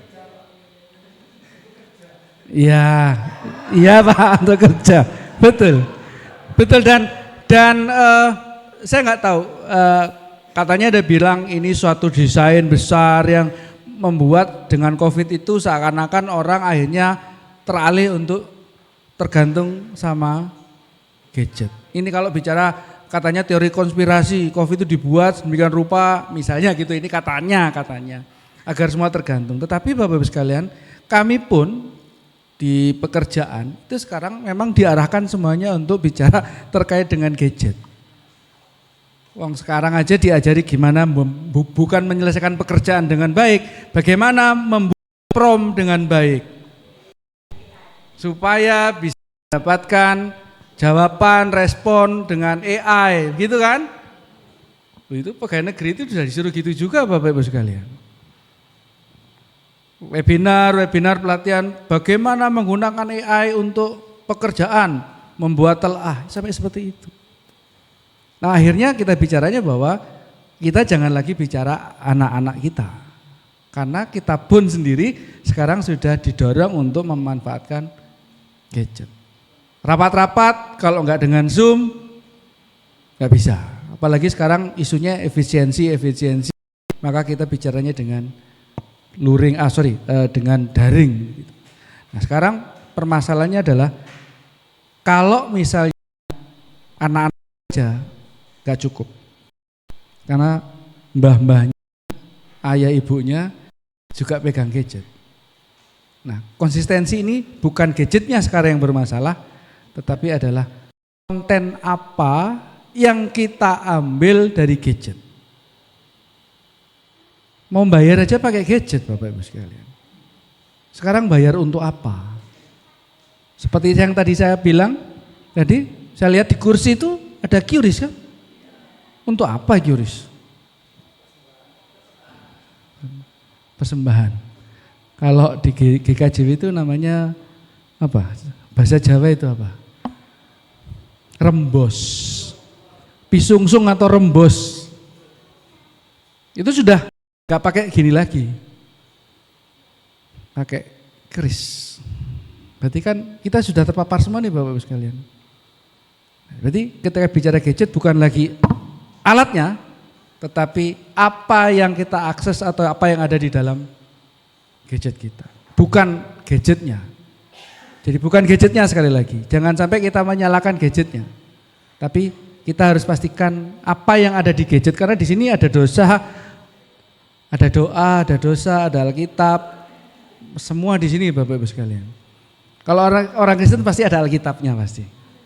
Ada yang tidak Kristen, tidak ada Alkitabnya? Pasti ada. Wong sekarang mbah-mbah itu enggak bawa Alkitab Bapak Ibu sekalian. Bawanya tab. Jadi bukan Alkitab, tapi Alkitab. Besar. Karena Alkitab kecil ya tulisannya. Kalau pakai tab yang Samsung A9, tab A9 itu besar. Bisa dibesarin. Nah kita sekarang enggak bisa bicara menyalahkan gadget. Tapi kita pastikan apa yang kita ada di gadget kita sesuai dengan kita dan jangan sampai masuk ke area-area yang bisa membawa kita ke dalam dosa, membawa kita ke dalam celaka, membawa kita ke dalam hal yang tidak berkenan di hadapan Tuhan.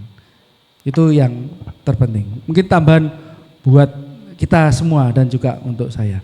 Dan saya ingin memberikan kenang-kenangan untuk jemaat di tempat ini. Nanti saya mohon bisa diterima oleh Pak Pendeta. Pak Pendeta. Ya.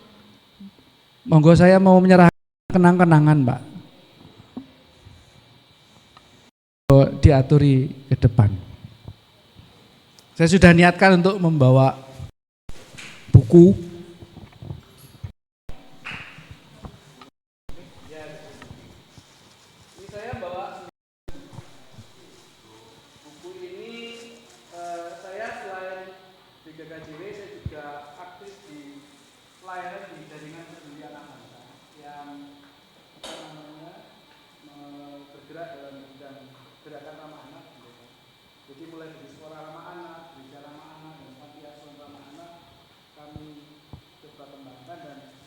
Beberapa buku, ada 9. Ini ada gerakan ramah anak, ada ini yang paling bagus sebetulnya kok nanti di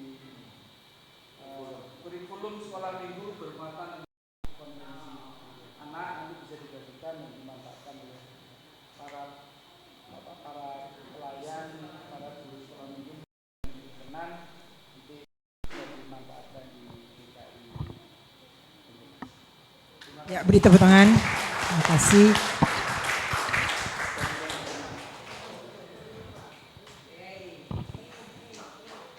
Ya, mungkin ada sepatah dua kata yang mau disampaikan sama Pak Pendeta. Oh, nanti aja. Oke, iya. Mungkin ada lagi Bapak Ibu yang mau bertanya, monggo tidak usah sungkan-sungkan. Daripada kepikiran, monggo Bapak. Bahaya ini. Pasti endingnya kok masalah putu mana? Wah, iki. Ya, pertanyaan saya yang pertama itu apakah Bapak sudah pernah mengadakan survei? Jadi orang tua yang rajin pelayanan di gereja, bergereja dan juga mengajak anak-anaknya dengan orang tua yang hanya Natal, Paskah aja ke gereja, itu dampaknya terhadap anak-anak itu lebih baik yang mana, lebih besar yang mana gitu. Kan mengingat hidup di kota ini kan kita enggak bisa ketemu anak itu satu hari penuh kan, cuma hari Minggu atau apa. Jam 7, jam 6 sudah berangkat kerja, pulang jam 6 malam sudah capek. Jadi perhatian terhadap anak itu rasanya kurang. Ini yang pernah saya alami setelah saya sudah pensiun tidak bekerja dan menemani cucu ini waktunya pertumbuhan perkembangan anak ini baru kami rasakan. Jadi perkembangan anak mulai bayi sampai dewasa sampai balita kami rasakan perkembangannya. Tapi waktu masih bekerja itu rasanya waktunya hanya Sabtu Minggu paling ngajak jalan-jalan gitu aja Pak. Tapi untuk dari hati ke hati ini kurang. Ya saya kira 2 itu. Nggih. Inilah yang mungkin banyak dirasakan oleh mbah-mbah termasuk orang tua saya Pak. Akhirnya ketika pada cucu itu seakan-akan sebagai bagian dari penebusan dosa kepada anak sendiri Pak. Dulu anaknya nggak dapat itu, sekarang cucunya disok semua Pak. Dulu iya kan, jadi karena merasa tidak pernah memperhatikan anaknya sendiri, sekarang penebusan dosanya kepada cucunya. Jadi kalau dulu anaknya nggak pernah minta, sekarang kalau cucunya yang minta dikasih. Akhirnya itu tadi yang disampaikan oleh Bu Tarigan tadi, contohnya seperti itu. Tapi survei Pak, saya belum pernah melakukan survei, tapi kalau model saya mungkin termasuk di dalamnya Pak. Saya sehari-hari meskipun bukan orang kota ya, saya itu tiap hari perjalanan dari Bondowoso ke Jember itu 5:30. Ketemu dengan anak saya itu baru jam 8 atau jam 8:30 malam. Istri saya pun juga begitu. Kami biasanya tiap hari itu enggak ketemu itu, baru ketemu itu jam 8, jam 8:30 malam. Apalagi istri saya dulu waktu PPDS, anak saya 2 tahun sampai anak saya 7 tahun enggak pernah tahu yang namanya anak berangkat sekolah. Apakah itu menjadi bagian penyesalan? Tidak. Karena sebetulnya ya memang pasti akan ada pengaruhnya Bapak Ibu sekalian. Akhirnya apa yang kami lakukan sekarang adalah sampai sekarang family time kami bukan di rumah. Tahu di mana family time kami? Family time kami itu dalam mobil Pak. Ketika kami pergi nih ke Surabaya ini saya pasti ngajak anak-anak saya sama istri saya. Di dalam perjalanan itulah kami cerita. Dia suka sama siapa, dia disukai sama siapa, dia senang apa. Percakapan itu bahkan pertengkaran kami itu bukan di rumah. Pertengkaran kami itu adalah mobil, perjalanan dari Bondowoso ke Surabaya. Ataupun ketika di Surabaya kami melakukan itu. Tapi ketika kami pulang ke rumah, kembali lagi aktivitas masing-masing rutin. Tetapi sebetulnya banyak contoh yang tidak bisa kita lihat sebagai sesuatu yang ideal. Banyak orang yang, kalau saya bilang, banyak orang yang tidak punya apa-apa, tapi anaknya berhasil Pak. Kita kan memikirkan itu menurut kacamata kita. Tapi banyak sekali melihat bahwa ada seorang yang bukan siapa-siapa, tapi dia berhasil. Itu apakah karena orang tuanya mampu mengasuh dia? Tetapi lebih kepada bagaimana mereka mampu mensyukuri apa yang dia miliki. Kalau memang, kalau tadi Pak Tarigan bilang, saya baru masuk ke Surabaya ini 4 tahun yang lalu. Berarti sebelumnya kan relatif kurang nih, kumpul anak-anaknya. Tapi sekarang anaknya bisa jadi pengacara. Bisa jadi lawyer. Kan masing-masing punya ukurannya masing-masing Bapak Ibu sekalian. Saya tuh dulu kepingin jadi dokter Pak. Nggak nutut Pak, otaknya Pak. Tapi puji Tuhan, dapat istri dokter. Ya kan, di rumah dipanggil Pak Dokter. Padahal nggak melok sekolah dokter gitu ya. Tapi paling tidak bahwa poin-poin yang ada di kita itu seringkali kita lakukan karena kita dapatkan karena memang itu bagian dari apa yang kita miliki. Kalau kita nggak bisa kumpul sama anak kita karena itu tadi nggak pernah ngikuti. Istri saya sudah pernah bilang, aku nggak pernah tahu anakku sekolah SD pakai baju putih merah. Karena anak saya umur 2 tahun, istri saya sudah pergi ke. Saya tidak pernah mengalami masa bulan madu Bapak Ibu sekalian. Karena 1 bulan setelah saya menikah, istri saya sudah langsung PTT ke Atambua 6 bulan. Apakah saya harus mencari yang lain untuk mengganti supaya ideal seperti sinetron? Kan nggak bisa Bapak Ibu sekalian. Karena itulah bagian hidup saya. Saya pikir itulah yang membuat kita tidak cukup untuk bisa membandingkan saya dengan yang lain. Saya mungkin merasa teman-teman saya yang dulu katanya lebih dalam tanda kutip lebih tidak IPK-nya lebih rendah daripada saya, tapi sekarang jabatan jadi direktur menjadi direktur di Pelni dan sebagainya. Itu kan bukan bagian dari proses yang masing-masing punya bagiannya sendiri, masing-masing talentanya sendiri. Dan saya pikir saya survei apakah mereka yang nututi mulai dari kecil, ganti popoknya, gimana caranya, ganti pampers. Mungkin ada banyak yang nggak pernah melakukan itu kepada anak-anaknya, tapi melakukannya kepada cucunya. Perhatiannya dialihkan kepada, kan nggak mungkin anak kita disuruh kecil lagi, kan nggak mungkin, Pak. Ya itulah bagian dari proses dinamika dalam kehidupan kita untuk selalu kita harus syukuri dan menerima itu menjadi bagian dari berkat Tuhan. Ada yang sering tiap hari ketemu kumpul ya tetap tukaran Bapak Ibu sekalian. Yang jarang ketemu malah tidak pernah tukaran. Atau mungkin tiap bulan mantenan baru terus. Karena lama tidak ketemu kan gitu ya. Masing-masing punya dinamikanya dan saya melihat panjenengan wajahnya auranya bagus Pak. Bisa bersama-sama dengan anak, dengan cucu mungkin sekarang itu ya. Dilampiaskan kepada cucunya. Tapi yang jelas jangan sampai kayak gitu. Ayahnya nggak boleh, mbahnya yang boleh gitu ya. Ya saya sempat pernah dimarahi gara-gara saya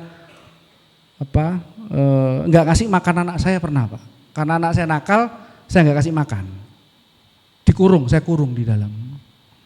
Dimarahi sama ibu saya. Ngopo? Ya saya biarin. Jadi tengkar sama ibu sendiri gara-gara tidak sama pola asuh gitu ya. Tapi puji Tuhan saat ini anak saya baik-baik saya dan mudah-mudahan terus bisa menjadi saksi dan berkat bagi orang lain. Ya, gitu. terima kasih. Ya, mungkin ada yang lain, Bapak Ibu? Mungkin dari sekolah minggu? Cukup, iya. Mungkin dari saya ya Bu. Iya. Tanya Iya. singkat aja sih Pak. Dari tadi tentang materi yang sudah Pak Tio sampaikan, kan sempat tanya jawab juga nih Pak dari waktu penyampaian materi. Menurut Pak Tio nih untuk gereja GKI Rasti dari skala 1 sampai 5 Pak. Itu sudahkah dapat nilai berapa gereja yang sudah ramah untuk anak? Itu dikasih nilai berapa untuk GKI Rasti Pak?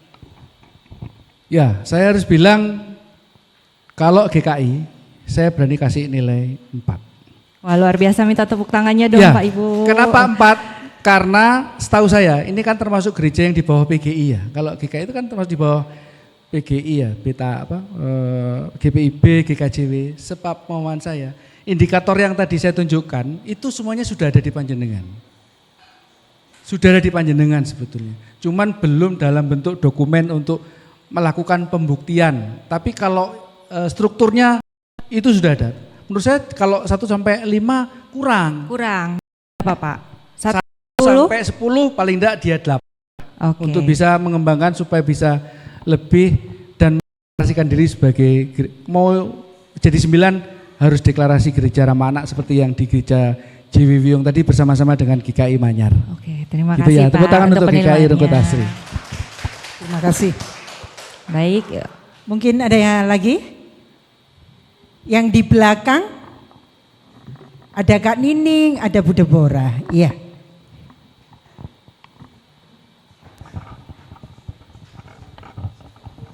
Selamat malam Pak Tio. Nama saya Deborah. Ya. Begini Pak, kalau misalnya tentang bagaimana supaya mengimplementasikan gereja ramah anak ini di dalam semua hal di dalam gereja gitu. Karena jangan sampai ramah anak ini hanya slogan aja. Yang 1 tahun ini karena temanya gereja ramah anak, ya udah gitu. Habis itu udah, dan seringkali karena saya juga melayani di tempat lain ya. Jadi slogan gereja ramah anak ini diserahkan ke komisi anak aja. Tanpa dipahami juga oleh majelis jemaat, bahkan komisi-komisi yang lain gitu. Sehingga komisi anak ini jadi terbeban. Padahal gereja ramah anak bukan sekadar bahwa catnya warna fasilitasnya seperti apa, tapi kan kurikulum bagaimana, keputusan yang diambil gimana, sejauh mana anak dilibatkan. Bahkan ketika gereja merasa bahwa dia sudah melakukan ibadah intergenerasi, dia merasa dia sudah ramah anak. Padahal anak cuma suruh nyanyi aja.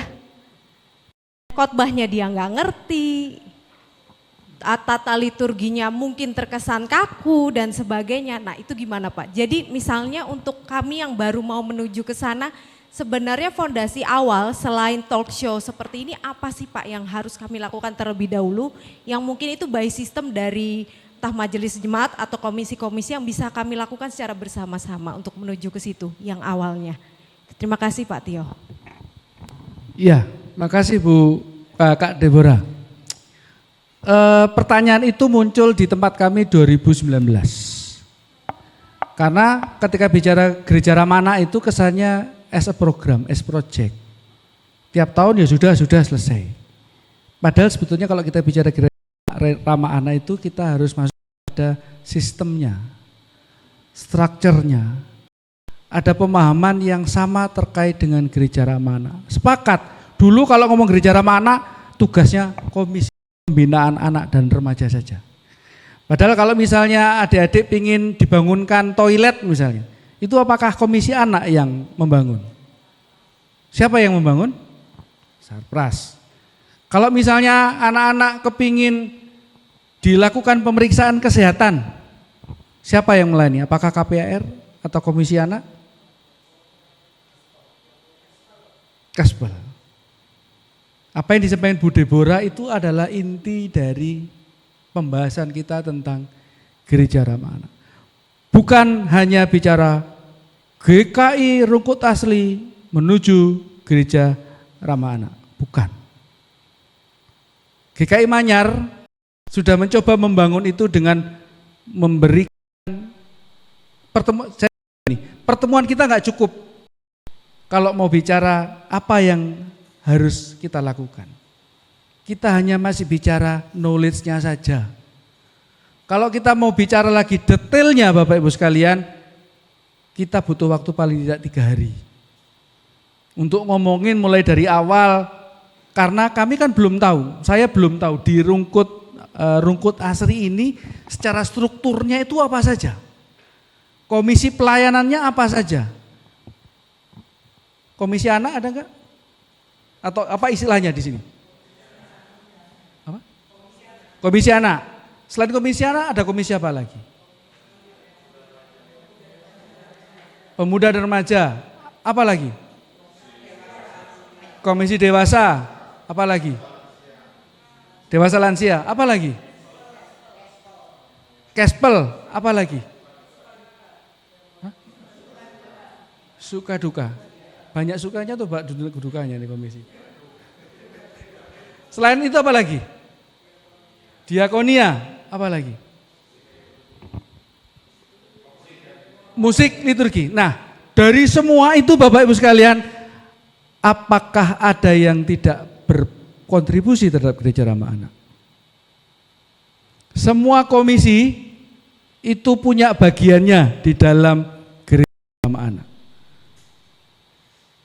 Hanya komisi anak dan remaja saja. Yang jadi anggota komisi anak dan remaja boleh angkat tangan? 1. Ada lagi? Komisi anak dan remaja? 1. Ada lagi? 2, 3, 4, 5. Kalau semua ini ditaruh ke 5 beliau-beliau ini, kira-kira bisa enggak gereja Ramah Anak? Saya khawatirnya langsung pindah jemaat. Karena dibebani tugas untuk membangun, ditugasi untuk melatih, ditugasi untuk menyusun program. Enggak bisa Bapak. Apa yang disampaikan Bu Deborah tadi, itulah yang menjadi bagian pendekatan kita untuk ketika bicara gereja Ramah Anak, bukan hanya komisi anak saja yang bergerak, tetapi semua komisi, termasuk juga komisi yang ngurusi lanjut usia. Apakah enggak ada perannya orang Bapak Ibu yang lanjut usia terhadap perkembangan anak? Tadi sudah kita buktikan, bagaimana seorang yang oma, kakung, uti memberikan perhatian kepada anaknya yang kepada cucunya itu enggak sama ketika berhadapan dengan papa atau mamanya. Apa yang harus kita lakukan? Kita buka perspektifnya. Pertemuan awal ini nggak cukup Bapak Ibu sekalian. Saya sudah bicara mulai jam 6 tadi. Nggak akan cukup. Kalau panjenengan atau kita bersama nggak punya indikator capaiannya. Dan nggak bisa sendiri-sendiri. Kami di GKJW 184 jemaat itu baru ngeh untuk memulai GRA itu baru tahun ini saja. Sebelumnya apa sih GRA? Kok gereja dianggap nggak gereja ramah anak? Gitu kan. Kita bicara GRA bahwa ini adalah suatu sistem yang dibangun mulai dari unsur pimpinan sampai semua komisi punya program yang punya perspektif dan responsif terhadap pemenuhan hak anak. Itu Bu Deborah.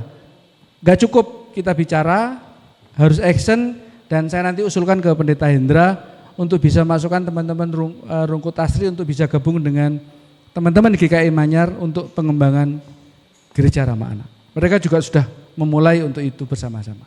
Mungkin itu jawaban dari saya. Terima kasih untuk responnya. Monggo Ya, silakan. terima kasih, beri tepuk tangan.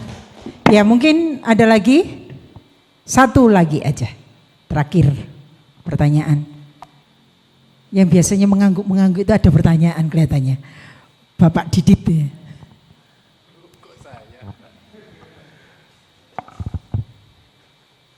Terima kasih. Begini Pak, ini sedikit curhat sih. Ini kan tentang anak juga kan ya. Cara mendidik anak sendiri kan. Saya kan lebih membebaskan anak saya untuk berekspresi, terutama di dalam gereja ini Pak.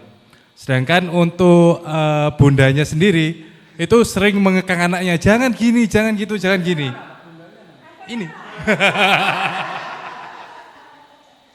Seperti itu. Soalnya kan saya menganggap pertama kali saya dibaptis kan nama saya Samuel kan. Sebelumnya Didit. Setelah dibaptis Samuel. Jadi kan Samuel kan saya intinya kan sering bermain di depan altar yang saya tahu kan. Saya ingin itu membentuk anak saya biar ndak ada ketakutan, sungkan atau apa di gereja Pak. Jadi dari saya apakah itu salah atau gimana? Terima kasih. Sekarang anaknya umur berapa Pak? Oh itu tadi. Hai Alvaro. Sini Alvaro, maju ke depan Alvaro. Tadi pertanyaan Pak Samuel tadi apa terakhir? Oke, Samuel bisa ke depan Samuel. Alvaro, Samuel. Sini Alvaro. Sini. Sini, duduk sini. Enggak apa-apa. Alvaro kelas berapa sekarang? TKB. Anak keberapa? Oh, anak pertama. Ayahnya Alvaro yang mana? Siapa namanya? Dipegang sendiri dong mic-nya. Siapa? Ayahnya siapa namanya? Didit. Hah? Didit. Didit. Didit. Ayah galak enggak? Ayah enggak galak katanya. Enggak juga. Wah aman Pak, enggak salah Pak. Ya Bapak Ibu sekalian, kesepakatan panjenengan berdua bagaimana? Ya sama bundanya lah. Sama yang lain ya saya enggak bisa ikut-ikut Pak. Ya sama bundanya dong. Kalau kesepakatan itu sih kan sehari-harinya kan sama bundanya kan Pak. Untuk saya kan ya sama Pak Anggi tadi paling ketemu kan ya pulang kerja capek. Mungkin kan untuk pendidikan kan lebih saya serahkan ke bundanya sih. Tapi untuk arahan saya sih ke anak saya, apapun yang kamu lakukan kalau kamu ngerasa nggak salah, ya lakukan, gitu aja sih Pak. Sekarang umur berapa? Umur 5 belum ya? 6 tahun. Oh, umur 6 ya? Kasih kesempatan sampai umur 7 Pak. Biar dengan bundanya. Ya, setelah umur 7 baru jenengan masuk pelan-pelan. Kalau di teori Analisa itu kan ada fase ya, fase oral, fase falik, fase laten, sampai dengan fase genital gitu ya. Nah, fase-fase ini sampai dengan fase itu biar unsur kedekatannya dengan mamanya jangan dilepas. Karena ada teori yang bilang katanya Oedipus kompleks. Anak-anak usia seperti ini tuh cintanya sama mamanya, bukan sama papanya. Kedekatannya sama mamanya, makanya yang dicari mamanya. Tapi setelah itu fase-fase selanjutnya baru jenengan masuk pelan-pelan. Jangan hanya sekedar jenengan cari pembuktian bahwa panjenengan ayah yang bertanggung jawab, enggak perlu. Ini cukup dengan ibunya, gitu ya. Keren ya. Sayang mana papa sama mama?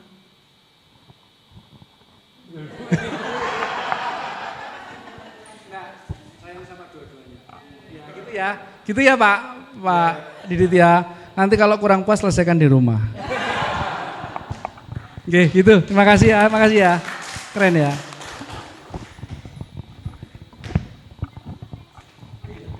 Saya punya cerita tentang anak yang sering lari-lari. Saya punya pendeta, itu anaknya begitu Bu. Jadi kalau pas lagi ibunya khotbah, itu keliling Pak. Di depan ya di depan jemaat gitu, jemaatnya toleh marahin anaknya Bu Pendeta gitu ya. Tapi gak dimarahin itu kok mengganggu. Tapi saya bilang begini, itu tadi firmannya kan ya jangan larang tapi kandhanono ibu ya ojo digegeri anake. Nek wani ojo wani mbek Bu Pendeta nih ngomong tapi sing bener kan gitu kan. Bu, saya mohon maaf saya terganggu kalau anaknya ibu lari-lari di depan gereja ketika ibadah. Enggak ada yang berani, Pak. Enggak gak diberkati Indonesia. Ya tapi intinya ya jemaat harus belajar menerima kondisi ada anak-anak seperti itu. Tapi itu usia-usia terusnya seperti itu. Nanti yang biasanya lari-lari itu sekarang sudah enggak, anaknya sudah baik dan anaknya pinter gitu. Nah untungnya enggak punya anak lagi Pak. Atau kalau pendeta pada baru lagi. Tapi intinya seperti itulah. Jadi kalau ada anak seperti itu saya sangat apresiasi ada. Saya lihat ini 2 kali Pak. Satu di sini, yang kedua di Betani Nginden. Di Betani Nginden itu ada ruangan kaca yang untuk ibu-ibu dan anak kalau ada ibadah dia tetap bisa ngasuh sambil mengikuti jalannya ibadah. Keren untuk panjenengan kalau sudah ada seperti itu, keren. Oke, monggo silakan. Iya, terima kasih. Terima kasih Bapak Ibu Saudara sekalian atas pertanyaan dan juga suatu kesaksian yang sudah disampaikan pada malam hari ini. Ternyata tidak segampang itu ya Pak ya. Gereja adalah rumah bagi semua dari anak-anak sampai lansia. Karena itu gereja seharusnya bisa menjadi komunitas yang ramah, aman, menyenangkan dan penuh kasih. Bagi setiap generasi bertumbuh dalam iman, termasuk anak-anak yang sering dianggap mengganggu jalannya ibadah. Sebab anak-anak bukan hanya pelengkap di gereja, mereka adalah bagian penting dari tubuh Kristus. Gereja belajar membangun dirinya agar dapat menghadiri pelayanan yang ramah kepada semua usia, terutama anak-anak, serta melibatkan mereka dalam pelayanan. Terima kasih Bapak untuk penjelasannya mengenai rumah ramah bagi semua. Dan semoga kita pulang kita meninggalkan tempat ini, kita pulang dapat menjadi berkat untuk kita semua dan kita terus mengingatkan bahwa anak itu juga bagian dari pelayanan. Terima kasih. Selanjutnya acara apa lagi Kak Stella? Oke, selanjutnya sebelum penutupan kita mau bersama dengan peserta juga. Biar ada kenang-kenangan gitu ya Pak Arintir. Iya. Silakan Pak di depan. Waktu dan tempat kami silakan. Silakan Bapak semuanya kita foto bersama. Kak Nining, Bapak Theo, Ibu Deborah. Kita foto bersama.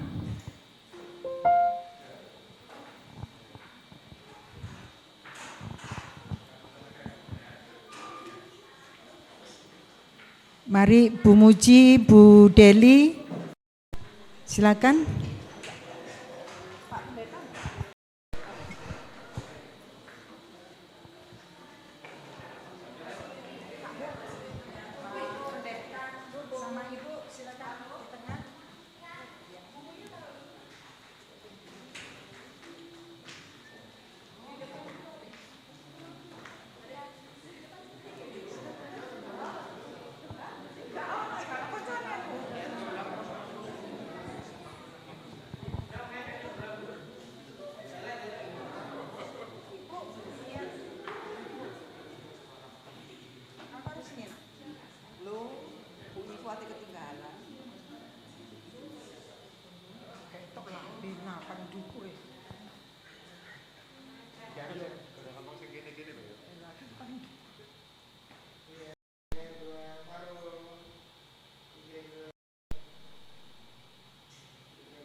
Video Pak Om, ngomong Pak Om. Video. GKI Rasti Ramah Anak. Gereja Rasti, Gereja Ramah Anak.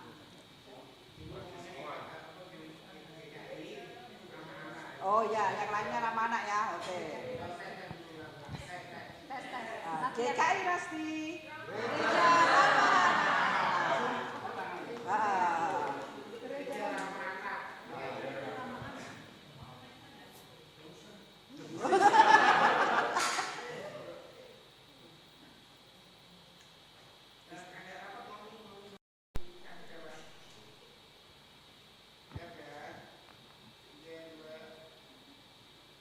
GKI Rasti, Gereja Ramah.